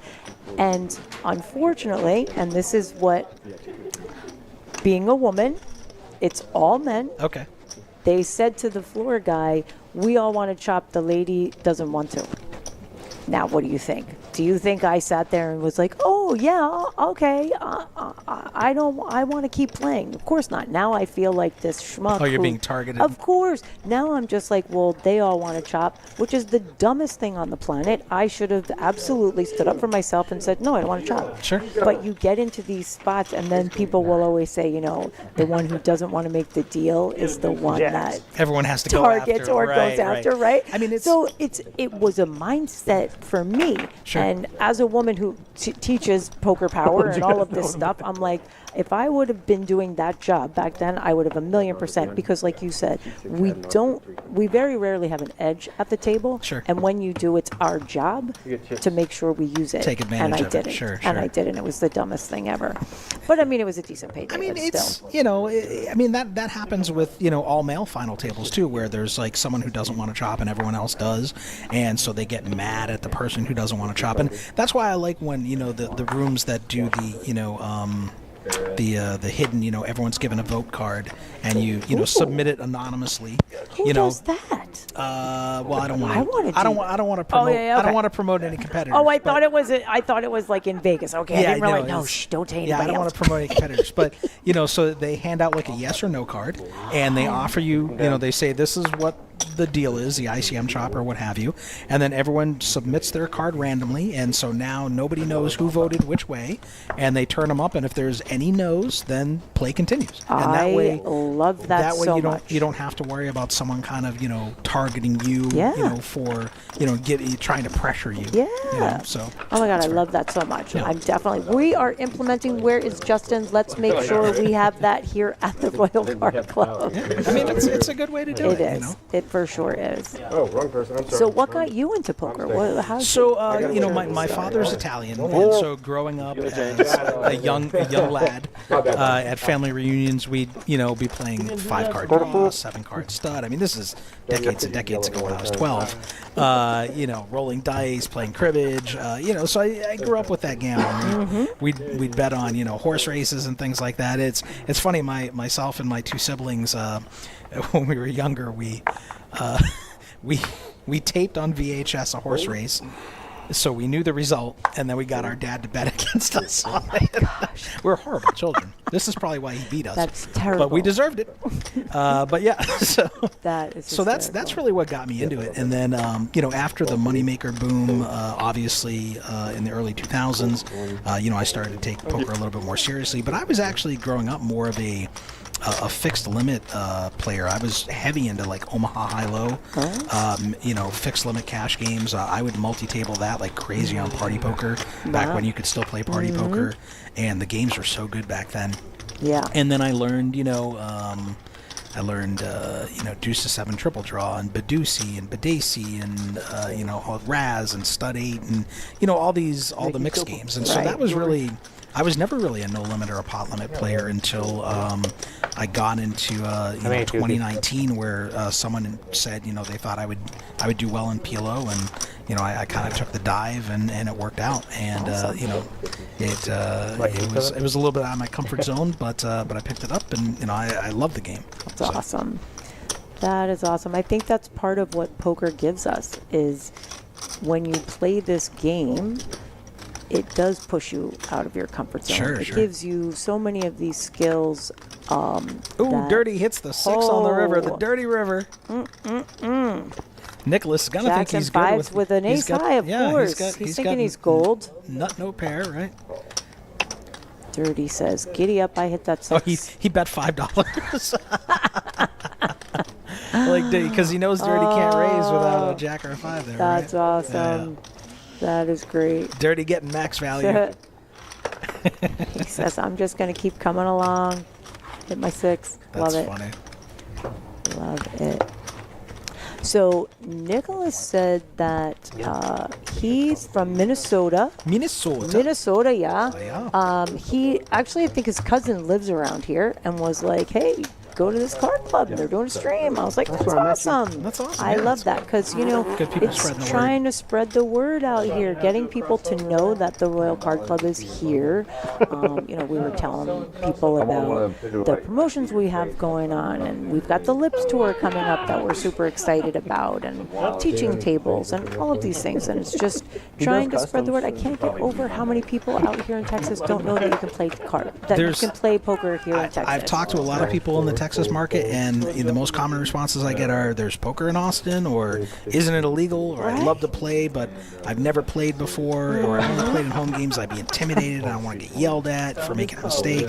So I love that you guys, offer a teaching table. That's great, because you need newcomers to come into the field and to have an entry point where they can learn without getting their heads torn off by these professionals who are playing the bigger games. Yeah. Let people have fun, make poker fun again. I mean, it's a social game, Poker is so much fun, and just like you said, that's the thing. People are intimidated because they don't want to put their chips out the wrong way, or they don't know how the action is. We're gonna have some action here. We got Skywalker, this is action. Top pair, Dogs with the flush draw, and Nick with bottom with set. Dang. And Dirty's got the backdoor nut flush draw here, so. And only a $25 bet here, so. Dirty's calm. Look at this. Skywalker picks up diamonds. He's not going anywhere. He is going nowhere. And Dwogs hits the pair. Yep. So he's got now he's got the pair and the flush draw. Yep. Dirty gonna get out of here. What's Nick gonna do with his set? And all these guys. Oh, he bet 75. All these guys still pretty deep here, so no one wants to stack off just yet. But no. But Nick cannot be liking how wet this board is, and facing 2 opponents, he knows any flush comes in, he's in trouble. There's straight draws out there too. He's got to worry about the 6-4. And did D-Wags just fold it or call? Oh, he did. Yeah, he Dogs folded. got out. He And got there's the out. 4. The diamonds. And the diamond, the backdoor diamonds. Oh, no. Oh. Nick's not going to go too crazy here. He bets 150. I mean, it is the backdoor flush, so he's less concerned about that. Right.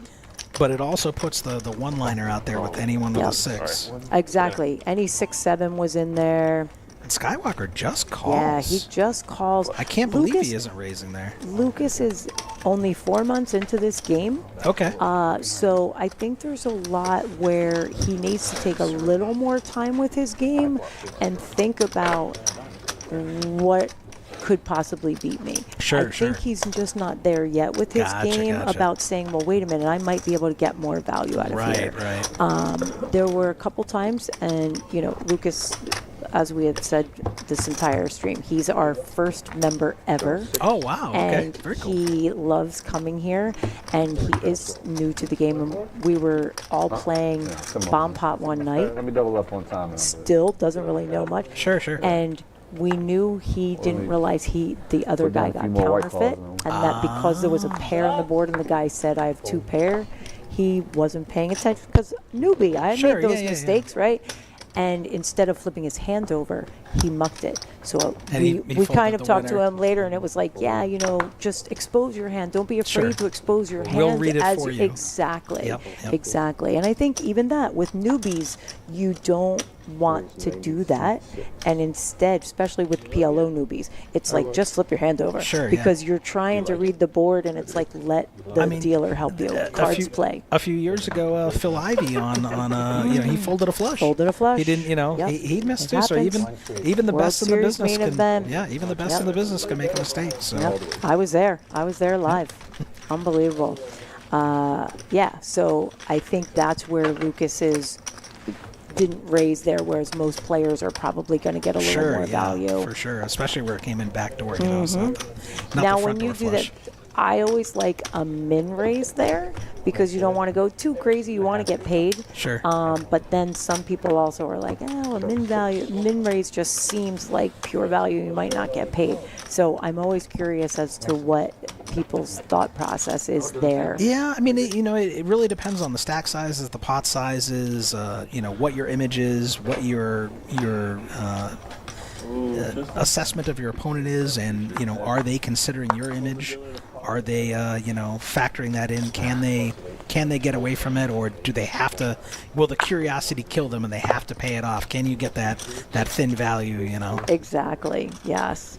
And I think when you have one of those players who is the what do we call them, the table captain or the police, and they just will always call with anything. It's great when you have a value hand. Sure. Sucks when you can't bluff them though, because Guys, they're always going to call. Dirty pulling the old man coffee routine, limping in, getting Nick to raise Queen 10. Nice. Dirty with the old limp re-raise, but not getting any action. Would have had Nick dominated.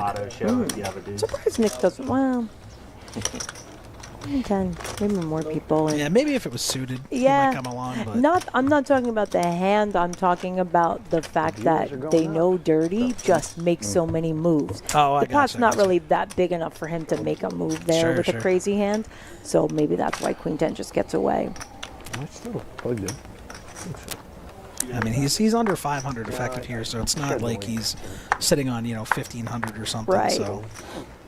And what's your thought process of your buy-in? Do you max buy-in? Do you mid? It depends on the game. It depends on your comfort level. No, I'm talking you personally. That's for me as well.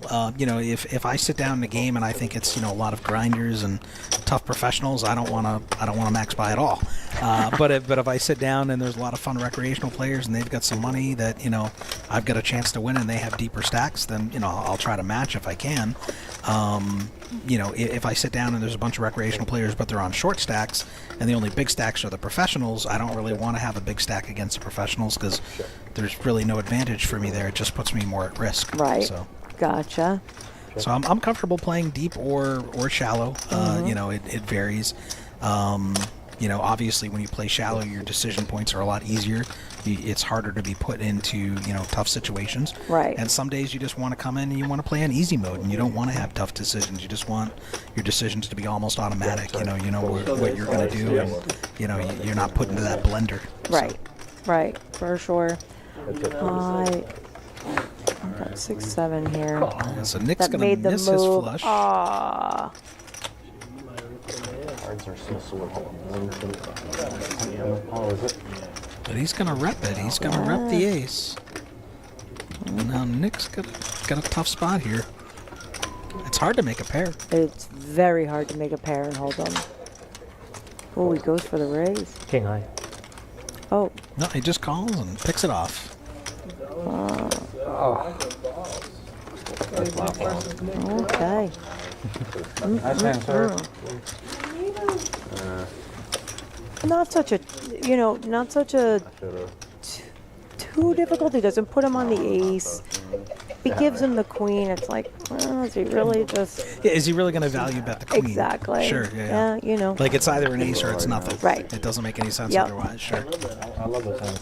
So we got our VPIPs here. Dirty leading the charge with 58% VPIP. Nick not far behind with 56. Most of the players in the 30 range. Pocket aces. Yeah. Yeah, I was teasing Larry earlier. I think it was Dirty was at like 47.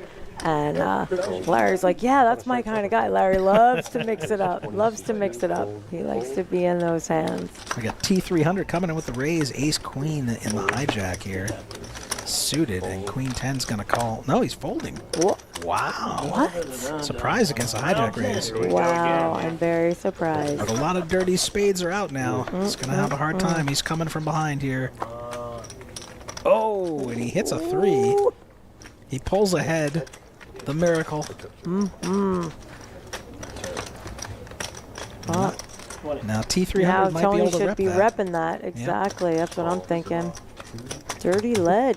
See, I think T300 called too quickly there. Yeah. I'd like to think a little bit before I call, because it doesn't look like you have a king when you call that quickly. Right. Ace high. Hand check. I got a 3.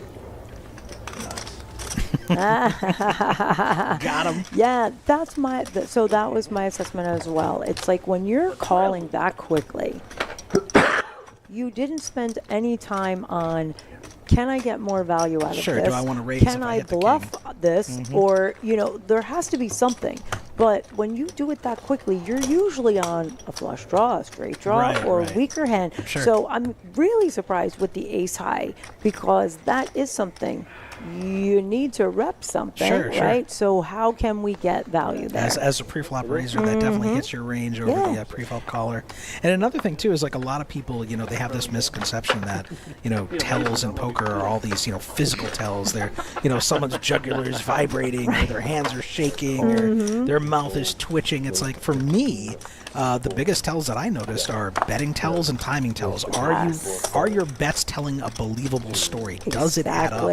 And one of the hardest things when I started playing was really learning to trust that inner spidey sense that you get, where you're in a situation and you just feel like you've got to lay down a strong hand because you're beat, or you've got to call with a marginal hand because you just don't believe them. Right. And learning to listen to that and believe in that feeling that pops in has really allowed me to make more money. We've got some here. we got some action We had here a for 3-bet, and we're going 4-way to a Four ways. flop. They don't like to fold here in No. Texas. We got 2 hearts on the flop. We got a 10 Dirty's for going Dirty. to get himself in a little bit of trouble with that 10. Yep. Depending. He's got backdoor hearts too. So I mean, JMP hasn't really gotten too out of line, so I'm sure they're going to give him some credibility here. but he's probably still going to call the flop bet at least here. Yeah. See what transpires on For the turn. sure. He is out of position now. JMP was the straddle here, so it's kind of hard to, give him credit. You know for you a got hand. something good. A lot of players who straddle will take advantage and try to, raise it up. Oh, and a heart comes in now. And they both have a heart, so. You wanted that freaking heart. Ooh, check. Yeah, I mean, JMP's worried about the king. Check. And it was a quick Dirty goes check. all in. Yes, he Dirty did. goes all in, and he's putting JMP to the test here. Wow. JMP in the grinder. Just one overcard. Come on, JMP. Think about how quickly.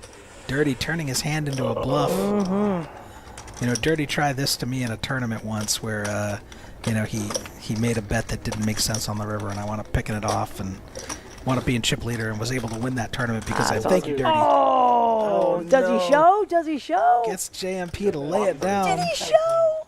Oh. See, in this spot, JMP's got to consider. You know, I've got the Queen of Hearts, so you know, does my opponent really have a flush? Am I like, did he call on the flop with a king? Is that like King 10 maybe? Right. But that's exactly what we were just talking about. That check went so quickly that it's like you Dirty knew he was scared. Well, exactly. You're kind of saying your opponent's kind of giving you off that information that, well, they're either giving me the possibility of the heart, I might be able to take that away. It's that weakness that we kind of give off there.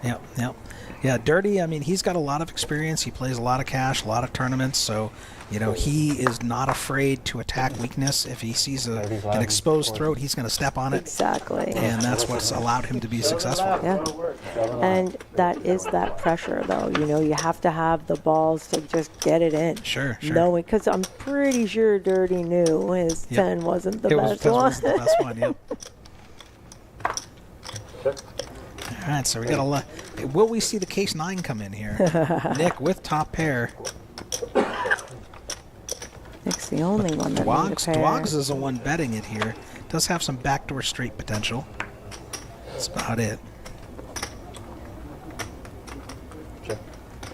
Nick, only 124 left here, pot size. Oh.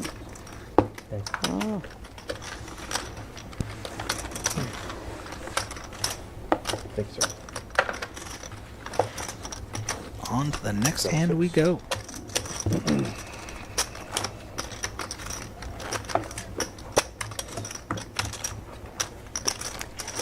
I'd like to see the stat of how many hands everybody's played. Oh. I want to see how many hands has your opponent played versus how many hands you have. Bribing them. You're asking for a lot. We've got the straddle on. I think everybody's been straddling pretty much. So big discussion when we first opened was, are we going to do the button straddle or not? And it creates such a different dynamic. A lot of different headaches, though. I think for this game, they were just keeping it, and I think for moving forward, we're just doing under the gun straddle. I prefer a button straddle. Sure. But you know, I'm a nit, so I don't like straddles. Like when I come to play a game, I want the advertised stakes that I was told. You know. Well, I will say from my perspective, what do we got? Jacks, 7s, 3s. Everyone's got 2 pair, except for Tony here. Yeah. But no one can be thrilled with this board. Yeah, it's going to be this is going to be who has the. Oh, Dirty gets there. Now it changes. Now it's all over. Damn. Now Dirty's just praying. Let someone catch up. Anybody who repped it. Wow. Nice. Dirty hoping someone slow played a jack here. Yeah. But Hoping, but that's the other thing too. He's over betting though. He's betting 200 into 148. Into maybe that's using his reputation to his advantage. Sure, straight came in, diamond came in. Who can he get to think he's bluffing? Yeah, I mean his hand looks like either a massive bluff or a very strong hand here. Just trying to win $4, $4. He is a character. Yes. But unfortunately, I don't think anyone's going to look him up here. No one has a strong enough hand. Nope.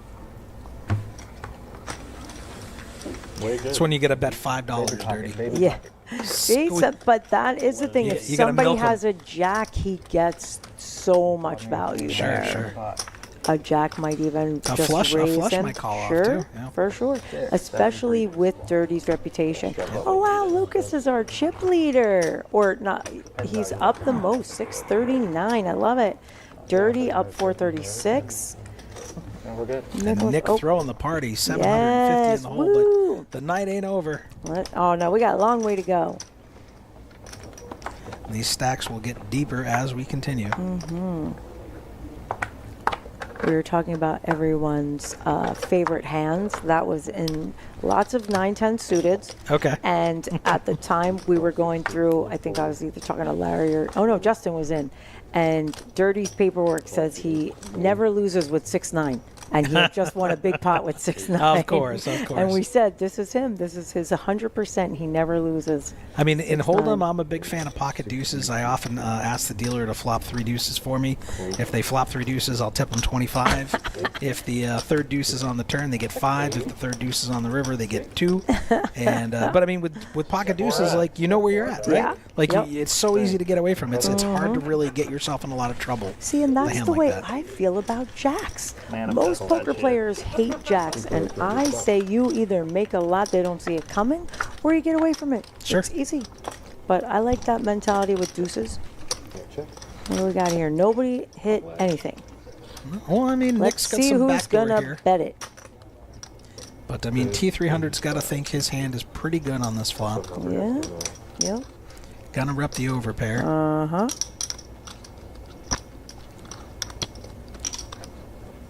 One of those. Who's gonna rep it the best? Skywalker want to go chase with overcards? Nope. Nope. Gonna get it through. Bluffing with the best hand. My favorite card. King.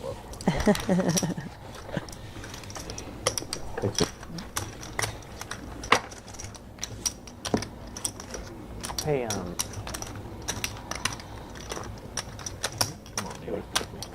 I'm waiting for the downturn.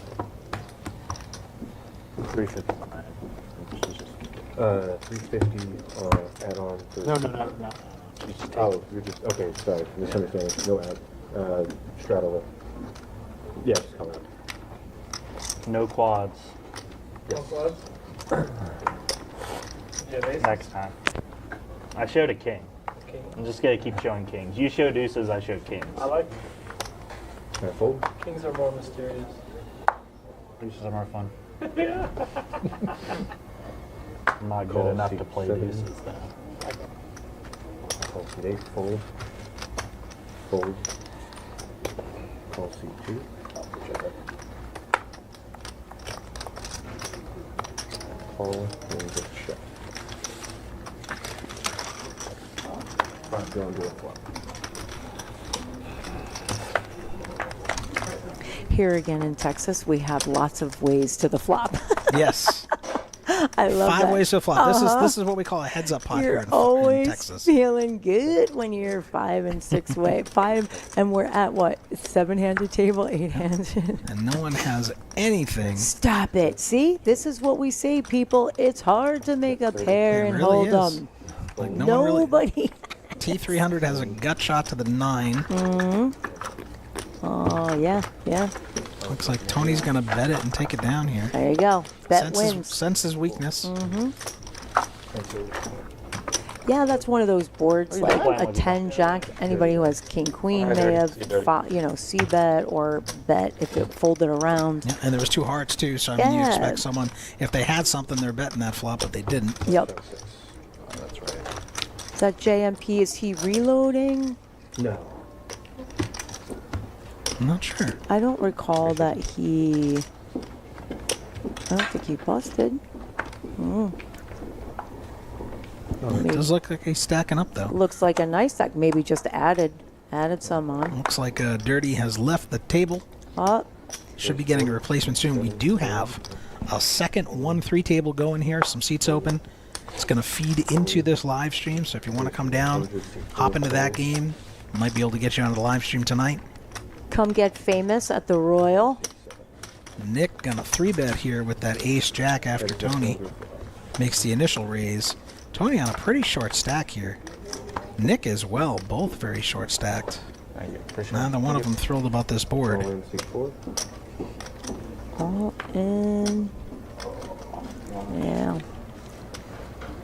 That's the tough part when you're short. If you miss the board, there's just not much you're going to be able to do here.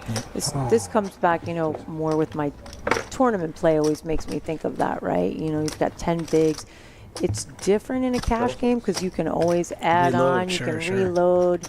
And in that tournament space, which is my favorite, I love tournaments, and I know you do too. Sure, I enjoy both. And yeah. it's just, when you get short stack, you know what to do. You've got 2 moves. Sure. All 2 moves, all in or fold. With a cash game, it's like, do you want to continue playing short and call, fold, call, or do you just add on some more, or are you trying to find that one spot in the pot where you can just get it in? Sure. I mean, there are times where, I'm in a cash game and I'm getting my teeth kicked in and I just can't win a pot. And you just don't feel like, reloading big because you're already in the hole. Right. So you're just like, I just want to slow the bleeding a little bit. But then there are other times where you're like, okay, well, I'm going to wait until the button passes me so I'm not out of position before I reload, or I'm going to wait until we get to the bomb pot where I have an edge. Yes. Now I'm going to reload. Yeah. And we got Skywalker here flopping the flush draw. No one else with really much of anything, but not a board that's going to get much action based on the hands. Ooh, the ace comes in for both of them now. And Dwogs might continue here, and Skywalker isn't going to go anywhere. We're going to have a chop pot unless Skywalker can get there with the heart. Yeah. Tony's going to get out of here. Yeah. Pretty small bet there, but Dwog's going to raise here to the 40. They both are over 1K deep, so... Scary spot flush does not come in. The backdoor clubs do. It's almost done. Skywalker with the old, it's not really a blocker bet. It wasn't that small. Relation to the pot. He's got a $100 bet there. Wait, no. Enough. Right here. My cousin lives here. How'd you find out? He just said, can I bet you off a He just chop? told me there was a room right down the road, so I looked it up and saw it. I mean, Dwogs was trying to represent the 10 here. Oh, wow. Lucas got him to fold. Nice lead, Lucas. Okay. Well, I think that went Skywalker bet the turn, and then Dwogs raised him. Right. Trying to rep the 10. And then Skywalker Lucas just led. called. Yep. And then he leads the river, which makes it look like he had the 10 all along or was full. So. And the funny thing is, I don't think Lucas thinks that at all. Oh, for sure. But he totally He just led. He But totally it worked. reverse Uno'd him. It worked well, Lucas. Yes. It worked well. To perfection. It's a bad fold long term, but I just felt. I also think, a lot of Yeah, we times, flew down to the coast. one of Port Lucas's Aransas, strengths, did and some I fishing down there. That was feel quite a few of the pros and people who have been in this game long term, you gotta listen to your gut. You just gotta go for it. And I think Lucas Gotta is trust good that way, where it's just like, that you're good here. Or not particularly that hand. I don't think he was weird up thinking there. I'm going to get this Minnesota's guy got off the of a law where chop. it's spread But limit, so you I can't bet more think than $100 at when a there time. are times people will bet into him, and Yeah, I'll they only have see one, his two, face and the blank, max because bet we at a do time is play quite a bit of $100. cash with him here, and it's like it's just better to listen to drive to your Iowa gut, than to Lucas. play You no know limit. it. Just believe it. Yeah, and I think that's what he's getting better at. I know he's trying to take the Few game a hundred. little more seriously. 5 and usually, just because He's that's been all he's watching going a to get in. lot, so. JMP coming in with the raise here with the ace Raise, queen raise, under the raise, gun, getting a 100 couple of pretty loose calls here. Jack 9 offsuit, King 8 offsuit, and Tony gonna flop top pair. Nick does have some back doors here. Tony gonna bet, and JMP gonna call here. He does have backdoor diamonds. Does have 2 overs. Does have position. Oh, and Tony going nowhere. Yep. Not going to do much there, JMP.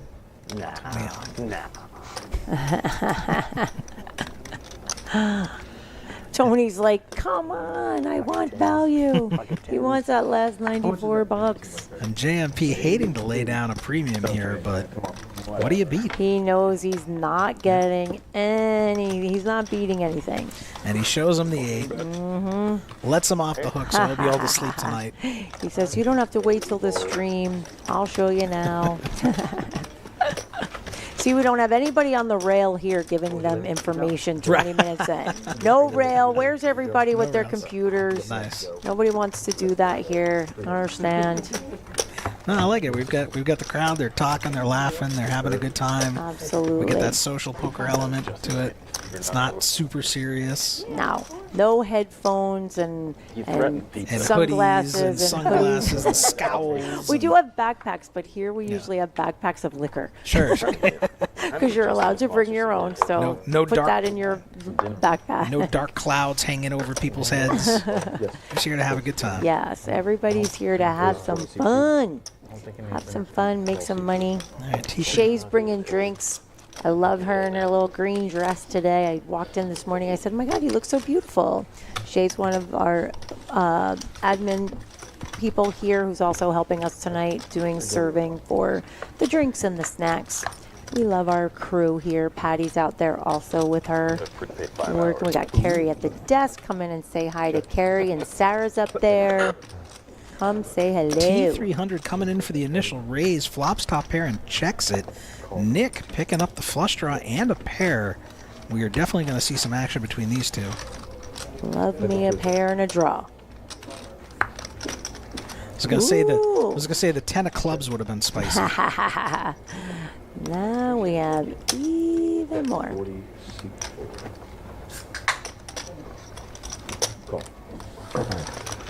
That call. Yeah, he's got the open ender. He's got a pair and a flush draw. Is that the clubs? No, that's a spade. Looks like so. We got my the old 10 of eyes. spades. I can't tell. Check. Oh, 7. Good check. Oh. I mean, 8-9 is a concern on that flop. His opponent could have been calling with 8-9 there, so he doesn't have to be worried. It's hard to, you don't want to value own yourself with 2 pair when one of your opponent's possible calling hands is the 8-9 there or betting hands. So playing it cautious. Some possibilities. I don't fault him there. Like you said, you have to think of your opponent. What's your opponent calling you with? Sure. And when you put them on those hands that they would be calling with, and then it completes, you just kind of have to like if put a little bit of the brakes on. If you bet and they have a bluff, they're folding. If they miss their flush, and then if they have the 8-9, you're just putting yourself in a world of hurt. Exactly. So better off just check calling in that spot. Sometimes when you have that showdown value, it's just better off to take it. Check call. Right. Yeah. I've been in those spots where you bet the river and then you get raised and you're like, why didn't I just check and see? Now I'm in the blender. Exactly. All right. So your boy, was it Luke Skywalker? Luke Skywalker raising with the king queen here under the gun. There you go. Getting 3-bet by Dwogs here with the 4 deuce suited, and Nick just cold calling with Jack 9 suited. Welcome to Texas. See, now this is Texas poker. And Dwogs needing a 5 here to make a straight. Backdoor clubs. Nick, not much going here, but he's calling. He's calling anyway. He's got backdoor spades, backdoor straight, backdoor pair draws. Lucas folds the best hand. The best hand. Little does he know. And he would have hit the king. But now Nick picking up a straight draw, flush draw. Yep. And he gets there. Oh, saved Luke Skywalker some money there. Oh.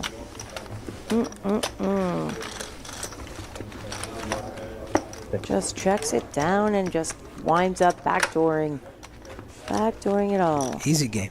Easy game. Calls the flop. Calls says, with the jack it'll 9 come. with nothing. Exactly. Just I'll hit backdoor something. spades. Yep. And just I feel like that happens to me all the time online. And I'm the one, I'm like, wait, what just happened? How the heck did that? And if you just keep checking, you feel like you're being cheated. I do. That online. But I know better. I know I'm not. I can't bluff you. I don't know when are we going to get that legal here in Texas? I got to go to Washington for Texas. I did it for Jersey. I'll be more than happy to do it for Texas. I mean, it's popped up in some states. It's just, it's a matter of time. We should be playing online with all the states. There's no reason that we shouldn't be. I don't hate online poker, but I definitely prefer live poker. I like the shuffle chips, the feel of chips, the socialization. A good jillion% I'm on board with you. But sometimes I'm in my bed and I'm tired and I just want to be on my computer. PJ's Sunday in my bed on a computer, grind all day. Love that. I do feel like the online games are a lot tougher than the live games. There's a lot more tools out there. The players see a lot more hands. They have a lot more experience. I definitely prefer, because I'm more of an exploitive player, so I like to get reads off of people, and I like to, kind of play the social aspect of it. I feel that's where my strength is.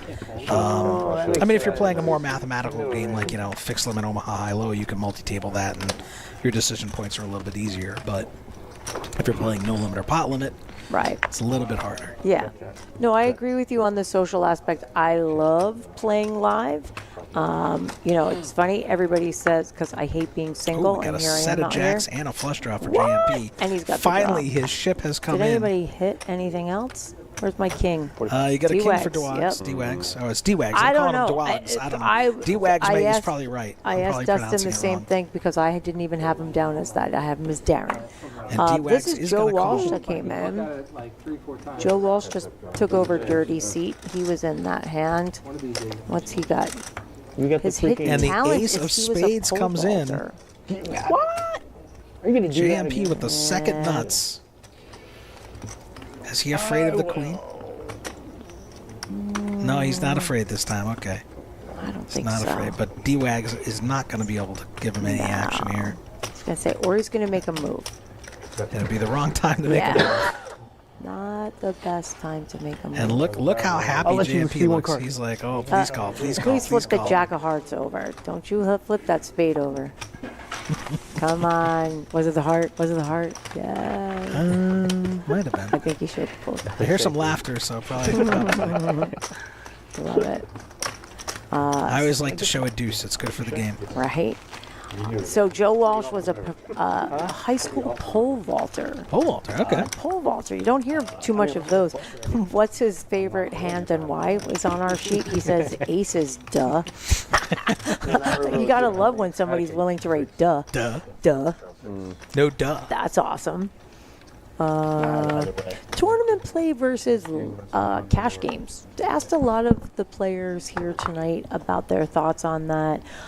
Seems overall the majority prefer cash game. Yeah. I think there's something to be said about grinding, and most of these guys have been in the game a really long time, so they know it's hard to win a tournament. Tournaments are Really very difficult. hard. The variance is high.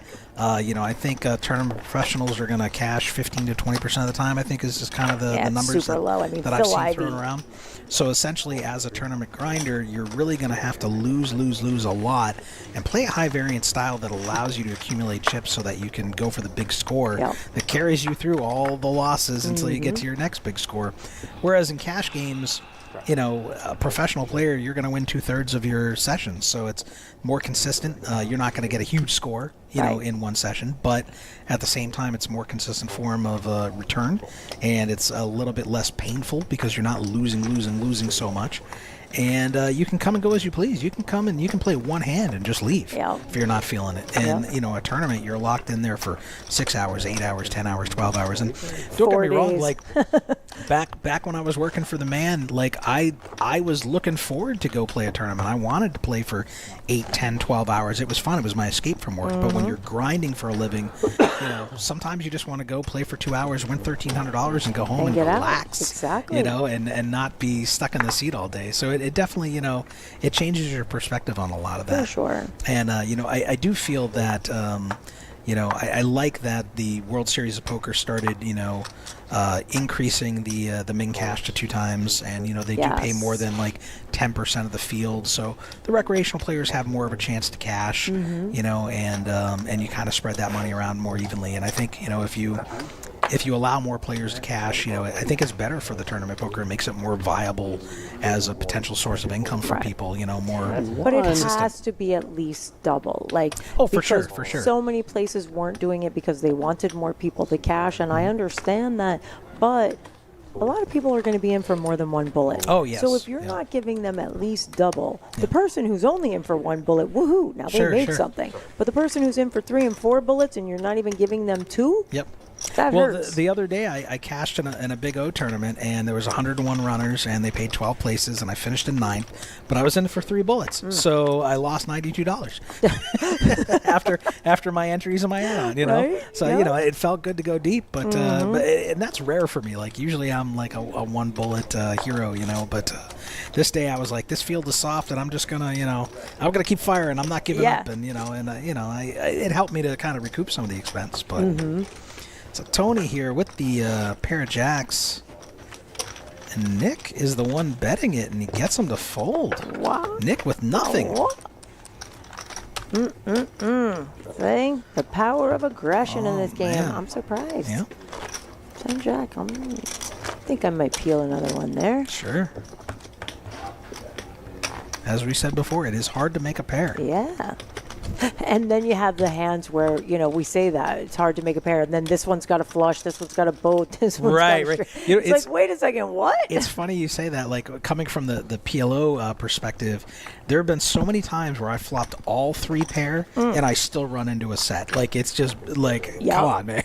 Like, yeah, because you talk yourself into, well, it can't be possible. like I have how all can I 3. have like it's there's no way. Yep. You know, and you just run into it. So Yes. And for those non-PLO players, that's called a mirror. Mirror, When you yeah. have everything that is on the flop. And when you have that, it's pretty hard to think that you're going to improve your hand.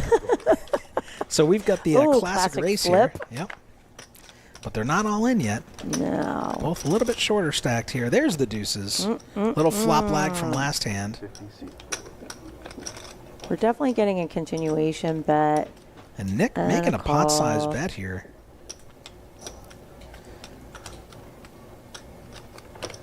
Joe gonna give him the respect. Doesn't have a spade. Doesn't want to go chasing, trying to hit an ace or Nope. king. They're just not deep stacked enough to make it work. Because he knows he's going to be facing a big turn bet if he doesn't hit. And if he Exactly. does hit, he may not get action. With the kid. That's one of those things, too, on a hand like that. If you're the raiser as ace king, and if you don't lead out, you immediately give your opponent on a board that's paired that advantage. Sure, They sure. now get to rep something. Now, Sometimes they don't. the only disclaimer I'd say day for we- that is sometimes it makes we ended sense this to huge fight at check where back we- your strong hands, like your overpairs, in those spots to protect your range when you do have ace kings as well. So your opponents will realize sometimes you have aces or kings and you're checking back on those boards, you know, and underrepresenting Right. your hand. You know, Yep. you're not always betting it. This old dude You're is not beating always up on c my betting, and kids. sometimes you have a monster. Teenagers. And that's what's so brilliant about this game is there are so many levels and so many different all of their strategies. stuff. And Sure. it is about reading your opponent. What can I Like get their away finger, their with? Who can I thumbs, play that off of? Right, What's right. their stack? That's Their why I clothes, freaking love their this game. backpacks. And we play Queen 3 suited. Love it. We could just Let's get go. there. Look, Bink. and it just comes 3-3. Bink. I mean, come This reminds me of what on. happened to me yesterday. I had kings. The guy who straddled had 4-3, and the flop was 7-3-3. I bet the flop. He calls. Check back the queen turn so I can pick off a bluff on the river. The river's a 4. He bets 100. I snap. Find out the bad news. I mean, I lost the minimum, really. Right. You know, it could have been a lot worse. But yeah, my Wow. my big pairs have been going down in flames. I just want to point out that he flopped trips and lead got called. Sure. He Because led people the are flop like, and got called. Yeah, 'cause, by like- 10 high. Yeah. It's different 10 ace king. 10 high is a little, yeah. I kind of like the guts there. Sure. He's like, no, you can't have a 3, right? Maybe your dimes, whatever. I love that. But then he still led the turn. Yeah. I think maybe if he slows down, does the other guy try and rep it? I don't know. Interesting. He I would might. like to have I mean, seen. the only thing I can think of is he doesn't want to slow down because there's a flush draw, straight draw True. out there. 2 You don't want flush to draws really, came in yeah. then, You I don't, think, you don't right? want to let him catch up. Yeah. And then, you know, I mean, sometimes it does make sense when you flop quads to lead because people don't believe you've got it. They're like, well, you wouldn't bet quads, you can't have it. Exactly. You know, and then you get paid off. Mm-hmm. But you really have to have an understanding of, you know, what level your opponent is Right. on. You know, how deep they think. You know, are they only considering their own 2 cards, or are they thinking, okay, well, he knows that I know that you know that she Exactly. knows. Yep. Exactly. All right, so we got another classic flip here. It is. 3-3-3. No, all right, well, pretty close. Good flop for 8s. Rainbow, nothing about it. Tony not Worry really about anything Tony there? not really deep enough here to make a play with the Jack 10 trying to push off an ace king or something, so we're gonna see him fold. Good. We'll move on to, do we have a hand counter here? Do we know how many hands we've played? No, that's actually It's gotta be somewhere. Oh, we're still learning the system, folks. We'll get there. I was saying earlier, I wish we could see how many hands each player played. Sure. I mean, that would be interesting. We've seen the There's gotta be VPIP. something we can do to make that happen. I don't know I what just it don't is, know but- that that's actually one of the stats they they do have in run. the system? Yeah. Yeah. Oh, next down 541. Lucas still up the most, 593.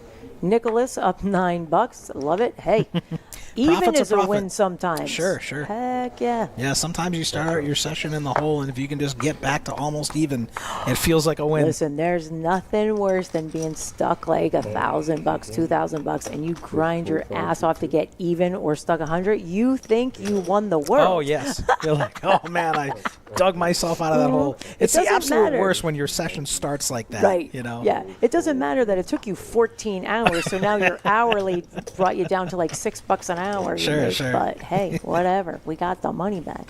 It's like, yay. All right, so we got T300 with the ace jack suited, and D-Wag is going to 3-bet him with the ace king. See if we can see some spades on this flop. Right. At least make it a Nope. little interesting. Up here we go. Threes This and is one of fours those. torturing me from my king's hand yesterday. They keep showing up on the damn board. Oh, no more. all No right. mas. What? How's there no betting here? Ace king gonna be good if T300 doesn't bet it. Wow. Nut, no pair. How? I'm Easy shocked. game. I'm shocked. Well, I Easy mean, they're game. both, 900 deep. I mean, they don't want to make a mistake. They don't want to look foolish. What? Maybe they respect each other's game. Maybe. Maybe. I don't know. I don't know what their history is. I'm just riffing. Are you loud in there or something? Doesn't look like it. Yeah, something that you can just practice at and be good. Wonder how that cash game's going out there. Hopefully we've got some more people up on our Poker Atlas list. You can sign up on Poker Atlas. We've got another feeder game into our live stream. And Larry's out there playing. Go get some Larry money. Oh, yeah. He Larry likes bucks. to play Larry bucks. Get some Larry bucks. He likes to play. He likes to play hands, and I'll tell you, he likes to bluff. Don't tell him I told you, He but he likes the likes action. to bluff. You guys Yes. should print up some Larry bucks with like his face on them, and then like if you win a hand against him, you win some Larry bucks that can be used He'll for be like, memberships and hours and food or whatever. Yes, that would be Like awesome. Monopoly money, kind of. Who is it that signs the book? I want to say Greenstein. When you knock him Oh, out Barry of the Greenstein, Ace on the tournament, River. he Yeah, signs yeah, it- yeah, He yeah. signs his book for you. That's what Larry should do. If you get some money from him, he'll sign some sign money. your Larry Here's bucks. a voucher. Exactly. Larry bucks. We got to make that up. I like it. I That's- love it. yeah. That's a good one. Come get some Larry bucks. I need some Larry bucks. He loves to get in hands with me, and I'm like, why do you want to play against me? He says, I just really want to beat you. Yeah. And I'm like, I don't understand that we're friends. And I don't see, I won't play with my friends at tables. Really? Like, yeah, when we're back home, or like all my poker girls from back home, we were just out in Vegas for Adriana's 21st birthday. Happy birthday, my girl. But we were all out there. I'm never sitting at a cash game to play against my friends. I Okay. don't want my friends' money. Sure. I say the same thing to Larry. He doesn't care. He wants my money. I think, from my perspective growing up, because I played home games with a lot of my friends, sometimes winning your friend's money was like more fun than winning a stranger's money. Because it's, it's just, one-upping each other or whatever and get one over I on don't each other. like it. There's that little friendly rivalry. Here It's not we're all malicious. in versus, we've got the flip again. Nines versus ace queen. Tony's all in for 129. Tony versus Nicholas. What do we got? They're not sharing suit, so looks like just- anybody can get a flush. Let's like see. just Oh, right- there's the ace right in the window. Nine's going to need some help here. 2 outs. Don't say that. Up. Only a 9. Almost a 9. What a tease, right? Like make But you it know a what? 2 or You know what? something. Tony was a short stack, so good on Yeah. him for finding the double Yeah. there. Not going to hurt Nicholas too much. Nah. I mean, it's funny. When I was living in Tampa, there was this lady that I was friends with. I knew her through poker, and I build my own computers. I'm kind of self-taught on that, and so her son had wanted to get a computer, and she had asked me on Facebook for some advice, some input, and so we had a pretty friendly relationship, and we happened to be playing at a PLO cash game together, and I had 10-6 of clubs in my hand as half of my hand. And the flop came 9-8-7 all clubs. And I check raised her. She had the ace jack of clubs in her hand. I check raised her on that flop. Now, I'm a nit. I'm a very tight player. If I am check raising you on that flop and you have the ace jack of clubs, so you have the nut flush and you block the top end of the straight flush, what do you think I have, right? Like, I'm trying to help you save money, right? I'm not trying to beat up on you. She wound up calling, and then I think she got away on the turn. Maybe the board paired. I don't remember exactly. But, I turned my hand over because there was a high hand in Tampa. And she was so upset with me. She immediately grabbed her phone. She's like, I'm unfriending you on Facebook. And I'm like, what? Oh, my goodness. She thought because we were friends, I was supposed to soft play her. And it's like, I would check raise my deceased grandmother, right? Like, I'm not, like, at the poker table, I'm friendly. Right. But, like, You were I'm there to saving her win. money. I'm there to win money, and you're there to win my money. And, like, I'm Look not. at this hand. We've got open-ended to the higher. Ooh. 7, 8, 9, 10, and 8, 9, 10 jack. Club's going to scare them both probably Yeah, here. probably put a little slow down there. And jack high is They good if it both- goes check, check. They both. So who is going to rep something? D-Wags is out of position here. Oh, well, you didn't, though. You missed but with the you're best still hand. Good. Oh, you're so lucky. Dang. Oh my gosh, love that's it. great. I love it. It's crazy how sometimes that happens more often. Like we say, it's hard to make a pair. It is, But yeah. when you have the low end of the straight and somebody else has the high end, you're like, what the freak? How is that Right, possible? like, how does this happen to me? What did I do in a previous Always life me, yeah. to deserve this punishment? It's like when you shove, your short stack and you shove your ace king or ace queen on the button and you run into aces and people just go off like they're the only people it's ever happened to. How does I the run big so blind bad, happen? bro. Yes. You don't know. Right. They don't say, that they were going crazy with 3-6 and that's how they got short stack. I do have a local friend who's kind of got that dark cloud over his head where, like, nothing can go right. And, like, the only time he contacts me is to share a bad beat. I'm like, all right, man, Lord. just take a break, man. Take a couple weeks off. Recharge, Like, but, mindset is so important. If you come into it with that negativity and that victim mentality, it's gonna manifest itself and it's gonna cause you to make mistakes. Absolutely. Because you feel like you're going to lose. You Yep. feel like maybe you don't feel like you deserve to lose. You just feel like it's gonna happen. And Nicholas flopping top 2 pair here. Skywalker some backdoors. I'm sorry. Well, there's 2 Nicks. Okay, Nicholas has top 2. Nick has nothing. And nobody going to be able to call and give him any action here. He's hating Unfortunate. life. He's like, come on. Somebody have 8-10. The one time I flopped the monster. Right? Somebody have an overpair. Yeah, you talk about mindset. So I know a lot of the top pros have worked with Elliot Rowe and mindset coaches. I know Ills has started her own mindset coaching as well. I have to look it up before I forget. Before I can remember it. But mindset is huge. I remember I was going like 6 months and just could not win a hand. And I started working with her. And it truly is. If you keep telling yourself that your kings are going to get cracked, first of all, I was shocked at how many times I was getting kings within a 6 month period. But it was like I literally would look down and dread. Right? Like, how much it's is this going to cost me? Of course, Yep. you're going to even whether or not you believe in manifesting or not, or law of attraction.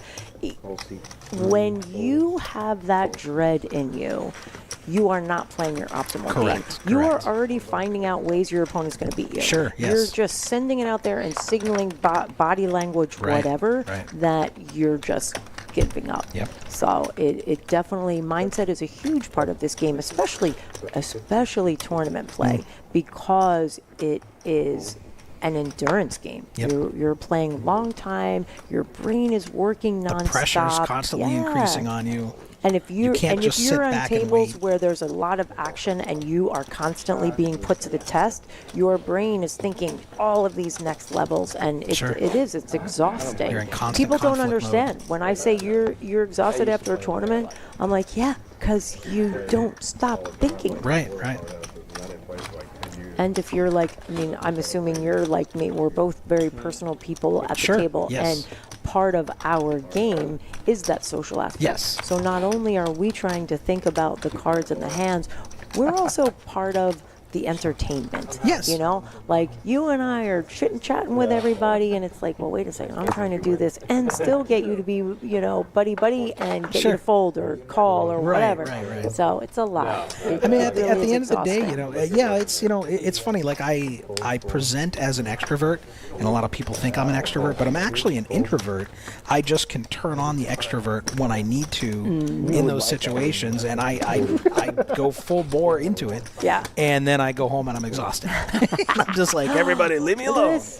Nick, 3 bets with the 7 deuce. Is the 7 deuce game on here? We actually were talking about that. They hadn't discussed it early. We do offer He those only bet prep 20 games. extra, though. Like, you're not really going to get any folds. No, you're not. But look what you can rep, right? True. But now both of his opponents have gut shots. They both need T300 needs a jack. Of course, he's got a lead. Yep. What did he lead for? He's A gotta rep third? this board. Okay. He leads for a third. Gut shot and gut shot.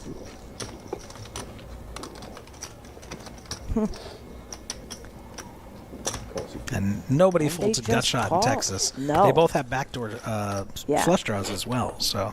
It's also what can I rep on the turn, right? And the pair of nines comes in now. Mm-hmm.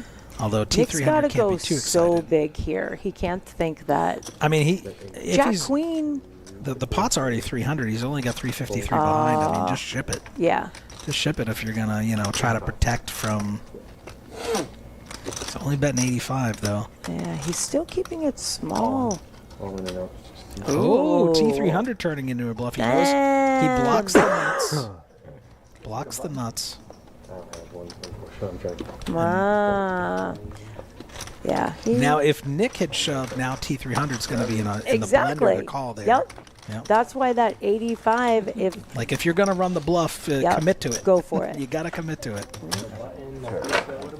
Because Jack Queen isn't going to bet that small, do you think? Sure. I don't think if you have the nuts that you're still you raised with it. Right. You're not especially where a Jack flush draw materialized on the turn, Right. so you got some protection you need to consider there. Yeah. I thought TV makes you look bigger. It does, right? Ace King might bet. I think Ace King even goes a little bit higher. Like 125 maybe, Yeah. Yep. But I mean, where he only has 350, like he's committed if he's betting 125. But that can look scarier to some people. Mm-hmm. It looks like, well, he isn't folding. Like he's trying to entice me to call, so I have to call the river with anything. Fold and fold. And Skywalker coming in with the raise. I thought you said this guy was new, but he's out there. He's bobbing, weaving, zigging, With and Jack zagging. 10 off, he likes Jack to raise 10 too. in the plus 2. Love it. After Joe limps under the gun with the old King 10 suit, lots of 10s out. Yeah, I was involved. And we're gonna see the 3/8 for Nick. Oh my gosh. Nobody I was really gonna with say, spade draws. will Lucas try and rep this? Because we know the paired board's good, but against 4 players, spade draws tough. He's not really going to do it, and then he would run And into it with Nick anyway. Nick's just gonna donk. Leads. Donk into it here. Oh well, he's on the button. It looks like, right? Dealer button. So it looks like everyone checked, and he's gonna bet it. I mean, the board can get scary for him on the turn. Who called though? Jack 10 called. He's gonna try to. Lucas said, "I'm the raiser." After shaving my head, I like not having. Oh man. All right, and let Nick it go, is Lucas. full. Very good, very good. It's tough for Skywalker there because he's out of position. If you're in position, it's a little bit easier to call because then it's harder for your opponent to keep firing on the turn without a strong hand. But if you're out of position, it's such a disadvantage in these games. Oh yeah. It's Because your opponent gets all that information from you. being the leader instead of the follower. It's just, you know, so I do a lot of work with this company called Poker Power, and we coach women in poker, and we teach them the skills of poker and how it translates into life and business. Yes. And one of the things that is that right there is talking about position. And when you tell and these are incredibly accomplished women, C-suite level, a lot of them founders and funders, and I tell them, if you limp in a poker game, you're limping in life. Or not using your position to get all of that information, and you see these aha moments, and it's like, oh my God, I just love it. I absolutely love it. And it's the same thing. You know, my mom always told me, aggression wins. Don't just follow everybody, be the leader. And that's the same thing in this. When you're the aggressor in poker, you have an advantage. Now, I will give a caveat to that from the PLO perspective. So a lot of the games out here with these unlimited restraddles and match to stack, a lot of these guys with deep pockets are trying to make these games play huge. Yes. Much larger than the advertised stakes. And so what happens is sometimes you wind up in PLO, you're getting it in 6 ways pre-flop for $1,000 each, and mathematically the equities between the hands are so close that the variance is through the roof. And it's really a game where I prefer to see flops because I'm going to make better decisions and be in a better equity spot post-flop than I will pre-flop. So I got a lot of flack from some people on my vlog because I limped so much in PLO, but the reason being is I don't want to get my stack in before the flop and give up my skill edge over my opponents. For sure. If I can see a flop multi-way in PLO, what happens is now I've handcuffed the professional players and the maniacs, right? Because if you see a flop in PLO 6 ways, it's really hard to bluff because someone's going to have the goods. Exactly. And so I handcuff them from being able to run their bluffs. At the same time, I'm making sure the less skilled players are seeing the flop. Right. And those are the players who are going to pay me off when they make top and bottom pair, the idiot end of the straight, the 8 high flush, the full house, but it's the bottom full house. Right. So those are the players I want to welcome into the pot. Right. So there's a method to my madness with that. For sure. But, you know, like you I said, completely understand with Hold'em. Yes. For sure. The aggression, the position. And like you said, in PLO, they're not folding. Right. So you can't be the aggressor all the time because they're not. Look at this. Tony just flops it. Flops it big. Just flops and Skywalker with the open ender, a 4 would be disaster for him here. Oh my God! How did I do it? What? Oh no! Oh my! You know what? He saved because Tony does not have much money here. Right. But Tony is gonna get. Come on, he's you gotta checking. get some value. Oh, he lets the spades come in now. come. Why are you letting the spades come in? And T300 makes the queen here. He's got to think his hand is good. No one's bet this whole time. Come on, Tony. And Tony missing an opportunity here to value. get max value. Right. Oh, he is going to raise now. It's Leo Minklick. Mins it. He could have gotten all the money. Do we think T300 just says, I've got the king of spades and figures he might up it? I don't think so, just because Tony doesn't have enough money to, to really fold here. Lucas calls. Lucas calls. Oh, yeah. Tony should be getting the full double here, but he misses it. Oh, wait, Skywalker 3-bet him. He 3-bet him. Tony does get the value. Okay. Wow. And he got the extra money from the king queen there, too. Okay. Well played, Tony. What do I know? You played it to perfection, sir. Proud of Lucas that he tried to, that he 3-betted there. Just not the best time. Yeah, it's not the best time. Bad spot. Got a little fishy whiff here. Tried to figure he could maybe rep spades. Wow. I wonder if he goes, well, Tony didn't have a lot of money, right? No, Tony had only had like 150 or something. So we can't really get him too much off the hand. Yeah. I think if the stacks are super deep. Right, if it's deep, you might be able to get them off, if they're afraid that the flush came out. See, this is why size matters. You sound like my wife. She's still your wife, so yeah. Well, I'm not going there. It's going to be 20 years next year of marriage, and I think she has Stockholm syndrome at this point. She just nowhere else to go. No one else is going to put up with my bull crap like she does. So. Well, God bless. 20 years is a long time. It's awesome.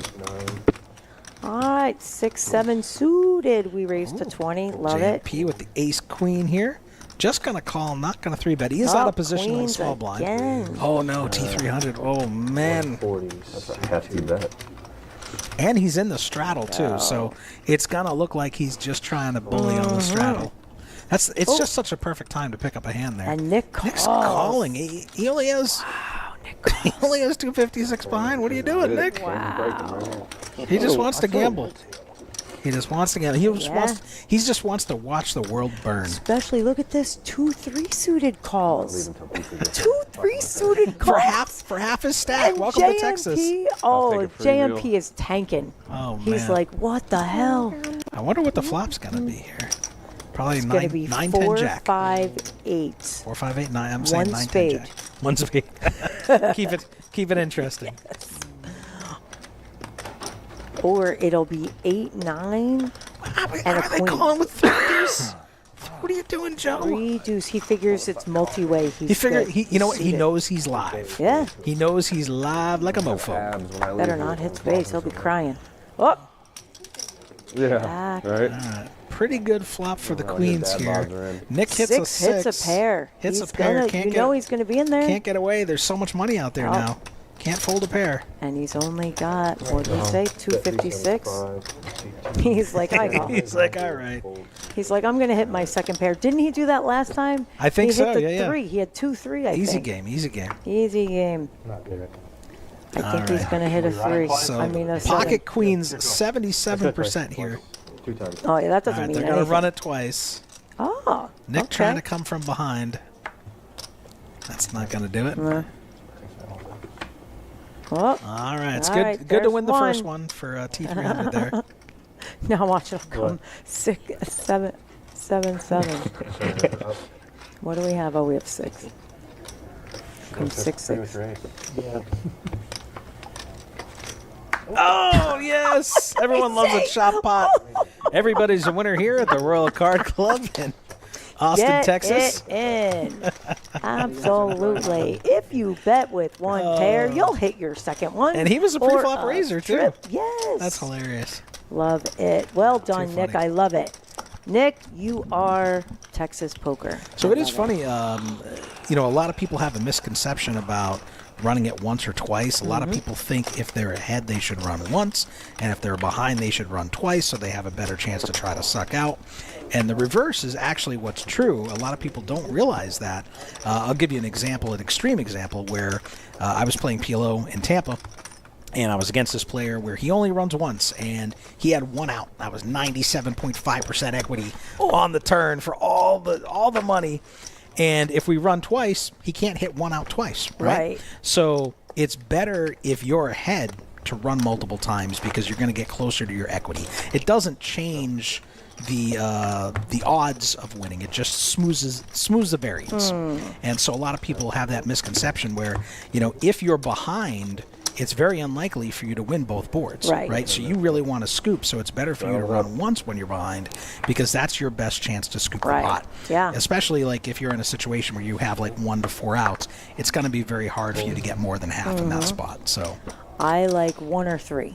1 or 3. So I like 1 or 3. Somebody's got to win. I don't like to shoot. I always run twice. I would run 12 times if I could because usually I get my money I want in to ahead. run it until I win. Yeah, like I usually get it in ahead. But, you know, I don't see a lot of people running it 3 times, and I feel like dealers probably get upset because they have to run out all these extra boards, and they're not really, you know, it slows them down. They're making less money. And so I just generally, like, just go twice, you know, so. I don't know that a lot of places, like back home, a lot of places won't even run it 3 times. So, yeah, some places Depends will on not how- let you, or they might charge you Yeah. extra if you want to run Joe's it got multiple it all times. in with 9-10. All right. Well, I mean, you know, he's live. He's not. It's not a bad hand to have against Ace King. And Nick has an ace here, so cuts down some of T300's outs. But Joe is going to have to come from behind here. Ace King, he says, I'm not just going to go 3-way. Right. Yeah. I'm not going to let you in there. Yep. Got rid of the Ace 8. Ace 8's not going to call. No. Suited or not suited? It is pretty, but he's going to let it go. Smart play. Now you know it's going to come two clubs. Of course right? Of course it is. 2 clubs and an 8. He's gonna be kicking himself like, no, why don't I play worse? That outcome bias, yeah. I've had so many of those moments where like, man, if I just played like these other schmoes, I would win so many of these stupid pots that I should have never won. Exactly. Oh, how did you do it? I'm telling you. They're gonna think we're rigging craziest. I this. swear on God's green earth, we're not rigging it. Oh, look at 9, 10, 10 makes and 2 9, pair. Ace King goes down, and the clubs come in. Oh my God!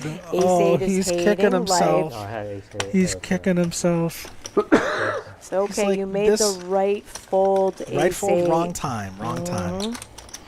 Oh man, you can see it on his face too. He's smirking. He's like, man, this was my pot. Love it. I should be tripling up right now. My God, I love this game so much. So much. Look at this, Nick, top of the chart, 61% VPIP. 61%.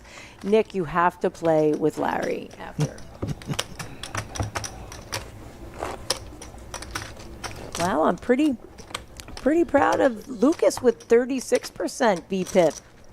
He likes to play. I love it.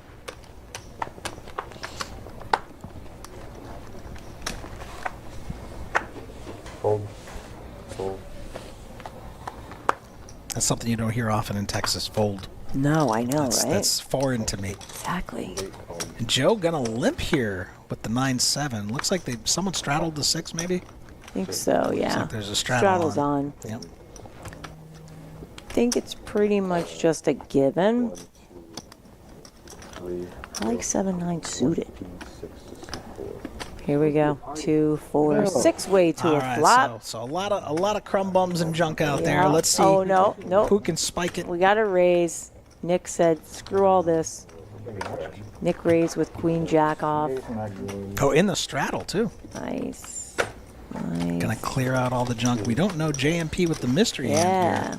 I like it. Ooh, if he calls, you and I can guess. This is the Jack Link's beef jerky wild card hand. Oh, and we have 4 or 5 off to go. Oh, of course, 4 or 5 off calls, and it's the 5. I love it. All right, JMP does not look all that interested right now, so I don't think he's hit any of this. Oh. Looks very disinterested. Let's see if JMP does something. Maybe backdoor some diamonds. Nick's gone. And JMP wearing it on his face, so Did obvious. he call? Did he call? No, Where's Champagne? Oh, he folded already? I think he folded. He looked super disinterested as soon as he saw the flop. Oh, yeah. You got to be careful. Don't give that stuff away. People like me will see. People like Dirty will see, and they'll take advantage. They'll push you off those hands. Yeah. Surprised Dirty had to leave. Figured he's one. I think he told me. I asked what was the longest session. Somebody said they had a 76-hour session. I can't even imagine. That sounds like living in hell to me. That's crazy. I like Actually, poker. it was I don't like poker that much. Casper, our dealer, had a 76-hour session. It was Dirty's. Dirty. I've got a 38, a 13, 10, 20. 10 hours is like just starting. Who's doing that? 48 hours was Dirty. And 47, who else had 47? John, 47, 48 hours. Yeah, I have definitely had those because I come to the poker room with a snuggie, a blanket. So when it's like the wee hours in the morning, and like back in the old, when I used to play at Borgata, it would be freezing at 4 o'clock. Yeah. So, and then all of a sudden you look up and, the old guys are coming in. It's 6:30, The 7 morning, o'clock. yeah, They the got their coffee crowd. coffee. Yep. And I'm like, oh, I got to wake up now. Like, now it's the next day. I'm still chasing. The morning shift has arrived. Yeah. I would do that sometimes where I would come in early in the morning trying to catch the players who had been there all night. Yes. They're drunk, they're stuck, they're tired. That's, when you strike. For sure, because they're absolutely. chasing their losses. We used to play Mondays at Borgata because they had the club. And the guys would get so drunk, pick some girl up, and they bring them to the poker table. And I'm thinking, what's your game? That you're thinking it's good to bring your Your date new to the girl poker to table. the poker Sure, table, sure. and then they would want to try and bluff, and I was like, Yeah, they want to that's impress not them. going to work. Sure, Exactly. sure. And it was great because they're drunk off their ass.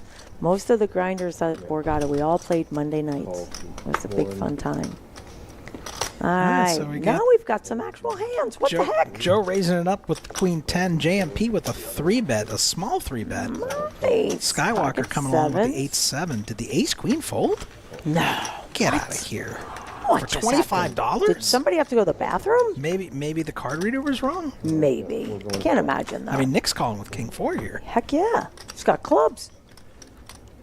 All right, Now we got have our spades. spades. For Skywalker here. Right?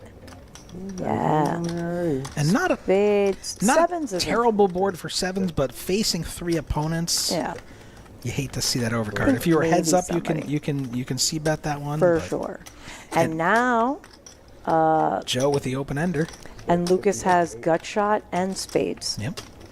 Can hit a 6. Let's go. Who's gonna bet it? Can hit a 10. It's got the double gutter. Who is gonna bet? Joe's Joe gonna lead with here with the open ender. ended. Yep. Nice. Okay. Skywalker going nowhere. Oh, and the spade he comes hits in, it. and Joe hits his pair. Joe hits his pair, and Skywalker never bet the spade flush on the flop, so Joe can't be overly concerned about that. Nope. Gotta bet something. Oh, all right.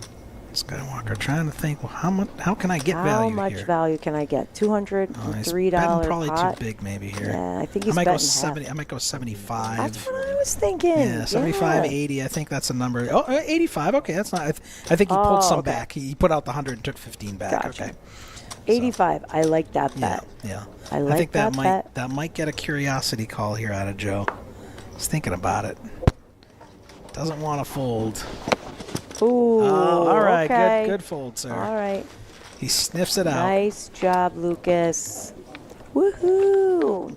When Lucas was our first member, we took his picture, we put him up on the wall. Oh, nice. And we did all these like social media posts with him, and we created Lucas's game and come play with Lucas. Oh, I remember seeing that. And Lucas one game of the ones that we did was we had his picture in with Norm and all Lon. the people. No, all the people from Cheers. Oh, Cheers. Because Cheers, our Cheers. whole thing is, we wanted to be the place where everybody Sure, knows your everyone knows name. your name. And Cheers.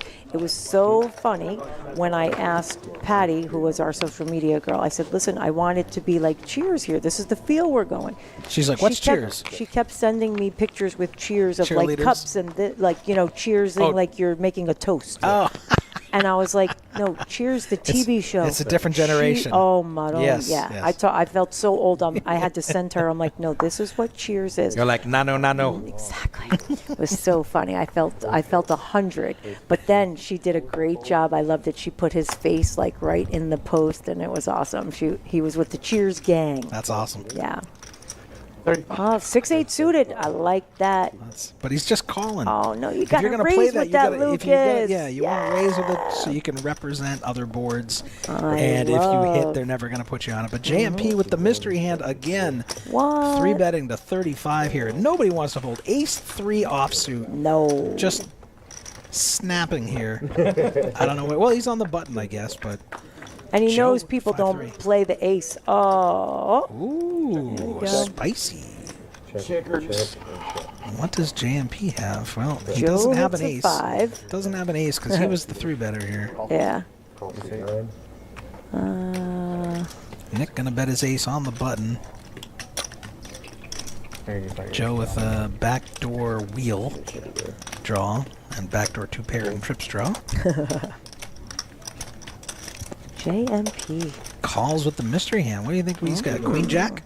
Smells like Queen Jack. I was going to say 10 Jack. I think they might check here. Anybody have I mean, the spades? pot No, size we is already don't. 276. If Nick is going to bet it, he's got to go all in here. But he keeps betting small. Yeah, he likes these smaller I bets. don't like it because you can Oh, just... look, Queen Jack. See? I know my man. Now they really think this is rigged. Nice. We're just calling hands like crazy. I swear we do not know. We are just telepaths. We're experienced. We know the flow of There the you game. go. There you We go. know how things go. 7, 8. He's looking like he wants to do something Right? He squirrely. wants to get a little frisky. And he's like, can I get away with this? Right? Put on my villain mustache. He would have to put them all in. Oh, no, he's going to give it up. Nick going to take his showdown value here with one pair. Yep. One pair, crappy kicker. Yeah, I mean, it's kind of hard for JMP to represent much there the way the board ran out. Yeah. Like, what's he calling on the flop with the 8-7? Exactly. You know, doesn't really add up. So good on him for not making a bluff that was probably going to get picked off. For sure. And we got T300 leading the charts, 600 up. Skywalker 427, that's your boy. Those are the only two in the black, although we have it in the green. Everybody else is in the red. Everyone else throwing the party here. Yeah. JMP in the hole, 600. Gotta dig out, my friend. You can get it. You can do it, JMP. You can do it. You know, Justin told me to bust on JMP all night, though. You know, I'm trying to be kind, man. He can do it. This is the place you can get it back. That's true. For sure. Ooh, hearts would be dirty. Oh. Oh, there's too many hearts out. They're not coming. Now you know it's gonna. It's gonna be all clubs. I'm calling it. And if it comes all clubs, if it is, no, it's gonna come. I'm working behind the scenes. I'm from the future. It's coming a heart. It's I'm from the future. There's 7 of hearts. Clubs. King of diamond. I was one off. Well, I said the 8 of heart. We're both wrong. I said 7 of heart. But all the 8 right, of but hearts come. Joe flopping top pair and an open ender, and he checks it. What are you doing checking it? And he makes 2 pair, but now there's a 4-liner to a straight. 6 or jack. Yep, but nobody has it. Joe? But now Joe's handcuffed if he had bet the flop. Of course. Oh, and the straight on the board. Somebody come on. You were right. Hearts came though. I was wrong. Well, the clubs came too. So I was half right. You were half right. Look at this. Come on. Who's betting? Somebody rep. Chop pawn. Oh, it looks like T300 took advantage. Yeah, he's got the king. He can represent the king queen. Oh, he blocks the nuts. Oh, I love it. And he gets away with it. I love it. That is hysterical. Yeah, aggression frequency 42%. Tony T300. And for the viewers, what is aggression frequency? What does that mean? You're aggressive. Be aggressive. Actually, how do we? So aggression frequency would be when you're. I think when you're just coming in for raises and bets. You know, when you're taking a line where you could check, but you're opting to bet instead. Gotcha. Raise. Okay. That is, instead of just calling. Mm-hmm. And for those of you not familiar with, I want to say, is it the bluffing frequency? Is it more the bluffer? No, because I mean No, I think aggression frequency factors in any bets or raises rather than factors in like if you're bluffing or calling. Right. I don't know that. I think we need that stat though. The bluffing stat. That might be hard to track. I mean, maybe some software engineer can figure that out. Listen, for all of you software people, all you tech people, I think that would be a pretty cool stat to know. All right, so we got the king high flop. We've got a pair of 4s for D-Wags. 4-7. Hits it. And he's going to bet it. He just knows when he's ahead. He's going to take it down because nobody has anything they can come along Well, with. yeah. I mean, when you've got middle pair, you definitely don't want to check and let a queen come, a jack come. The time to bet is now. You're going to find out. Just take it. Right. It's okay to donk bet there. I'm about to start here. 3 more hands. Now we have our lovely Shay and Patty bringing cocktails. We do, I think we talked about earlier, it is a BYOB, but we also give away beer, soda, water here. But you can bring your own alcohol, and if you play consistently, like you can leave it here, so you don't have to bring it back and forth. But it is a BYOB. Very good. But we got to get the cards. We like it. Got to get them. I got to get them to get peanut butter and jelly shots. Ah, okay. So I can do shots at the table. I'm a Di Serono guy. I like a sweet amaretto. Oh, okay. There's a thing called an Italian cookie. Okay. It tastes like an Italian cookie, and it's amaretto, frangelica, and pineapple juice, all equal parts chilled, and you do a shot of that. Woohoo! All right, all in with pocket threes for Joe, 141. And he's getting called here by JMP with the ace-10. Skywalker with the ace-8 suited, considering it. Wow. Tough to call here with a weak kicker, though. Yeah. 25. Yeah, call him one. Call 129. Okay. Oh, but he's going to make the call. He wants to get in there. Wow. Okay. That's because, is he the same one that had the ace-8 of clubs earlier and it came No. That was against him? That was a gentleman, I think, in like C4 or 5 okay. turns, got his back turned. Oh, Darren. He was in the three. one who had It was ace Darren. eight of clubs. Yeah, he's the one who let it go. All right, so we're going to go three-way to a flop. Sure? Yeah, 129. Oh, 129. Gotcha. Sorry. I didn't hear that. Ace 8 suited, pocket threes, and ace 10 Joe off. with a slight equity advantage of 1% over JMP. Wow. Can he hold for the triple up? Look, this is dodging a lot, though. Can't imagine. But you know what? He can't be pushed out. He can't be Look bluffed at off. this. Look at this. Deuce, deuce. Deuce, deuce, and Joe will hold. All right, so JMP with backdoor hearts, Skywalker with backdoor diamonds. JMP with the gut shot here. Gut shot queen, yeah. They all got overs. And the ace comes in. Oh, there's only two aces left in the deck. How you gonna do that, Come guy? on, three, Right, Joe. give that man a 3. All in. 3 of diamonds. Oh, all in. Oh, and what is Skywalker going to do? You hit your ace. Scary board with just an 8 kicker, though. Wow. What you got over there? Side pot. Can you count? Yeah. I mean, Skywalker's sitting on over 1,000 here. He might want Back behind it. Shit. to get squirrely. He's going to be in rough shape here if he makes the call. Yeah. And we haven't seen JMP really get out of line here bluffing, so Yeah, exactly. you got to take that into consideration. What is JMP betting here that you beat or that you tie? What was it? 343. 343. God damn. Go with your gut. Yeah. I mean, it's miserable, right? You hate hitting your hand and having to fold. Exactly. I understand. For sure. And Sometimes. especially if you think your opponent, but like you said, JMP hasn't been out of line. But Sure. if you think your opponent's somebody who's going to ship with a jack and a flush draw, Right. or a pair and a flush draw. And this is a dry side pot. There was no, Exactly, there's no just the extra main money. pot. There's no advantage to do that. Yeah. 3 on the river. There you go. 3 on the river. Scream Let's for go. that 3. Let's go. Scream One for time. it. One time, dealer. Damn. Almost. All right. There you go. It's a good effort. Actually, it's really funny. So I had a situation where a couple weeks ago when I chopped that PLO tournament up 3 ways, after registration had ended, I had I seen a flop with Ace Jack 9-8. Ace Jack 8-7, double suited nut hearts and Jack high diamonds. The flop comes 9-8 deuce with 2 hearts, so I have the nut flush draw and a middle pair, and then a 1 diamond, so I get the backdoor diamond draw. And get all my chips in, so I'm a shorter stack, and I get called in 2 spots. So there's no side pot at the moment, but there's 2 players that still have action. The turn's an offsuit queen, so I pick up a gut shot. The river's an offsuit 7, so I just make 8s and 7s, right? Now, one of the players bets, he bombs into the dry side pot, so I figure I'm dead, right? I figure, like, how can I ever be good here? So the other guy folds, and I just sheepishly turn, thank God I turned my hand over instead of mucking it. I turned my hand over, I said, I got 8s and 7s. And he said, that's good. So I don't know what he was doing. But he saved my tournament. I tripled up because the other guy who folded was like, I folded a set.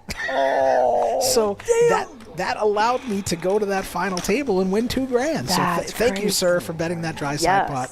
You're doing the Lord's work. Love it. Here we've got a flip again.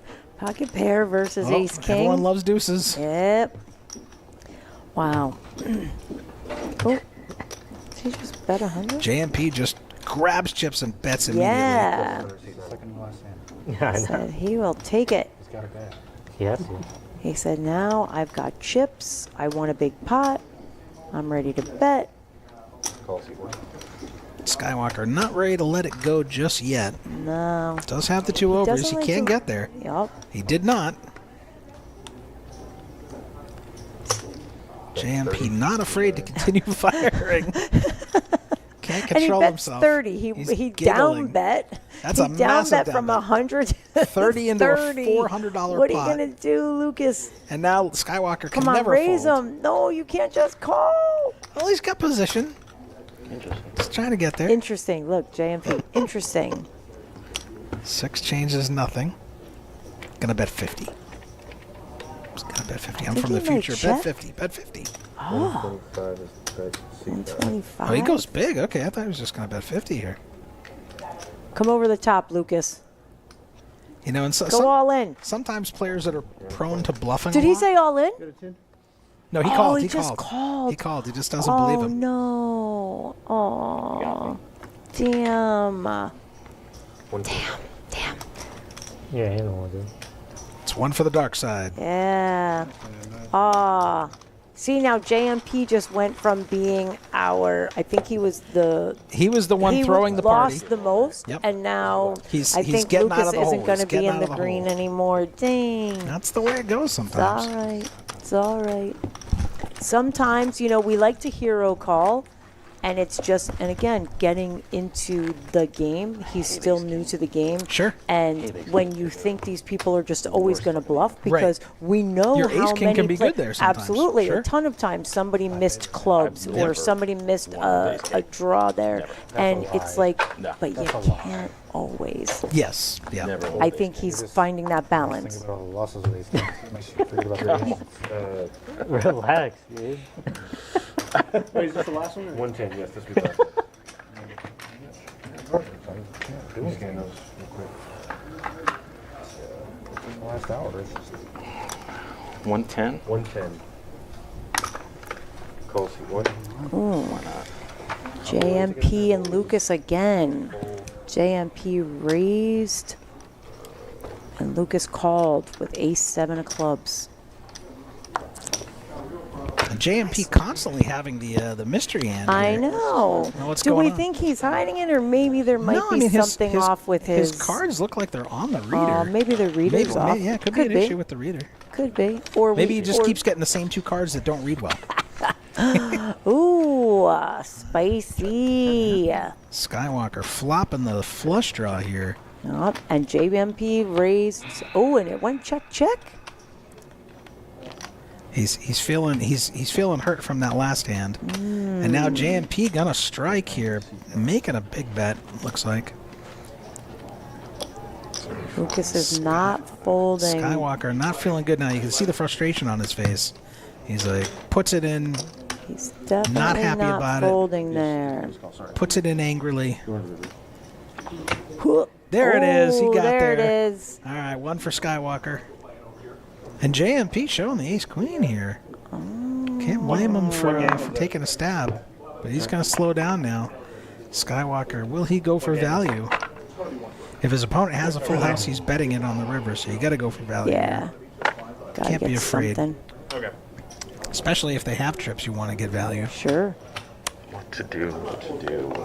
404 in the pot. I'd like to see a bet of 175 to 225. But instead he's going big. Going big, hoping his opponent has a big hand. He does not. No. Cannot pay it off. And he's going to show it. Yeah. It's going to give him respect, like, hey, I have the goods. Finally, I got there. Well done, Lucas. Look, everybody's racking it up. Right. VPIP, look at Nick with 59%. And then the other Nick, 20%. There's a big difference, right? Yep. Let's see. We got pre-flop raisers. And now there's that aggression frequency we were talking Nick, about. our most aggressive players here in the mix. Where did Lucas wind up? Oh, Lucas 28%. Okay. And now this was going to showdown.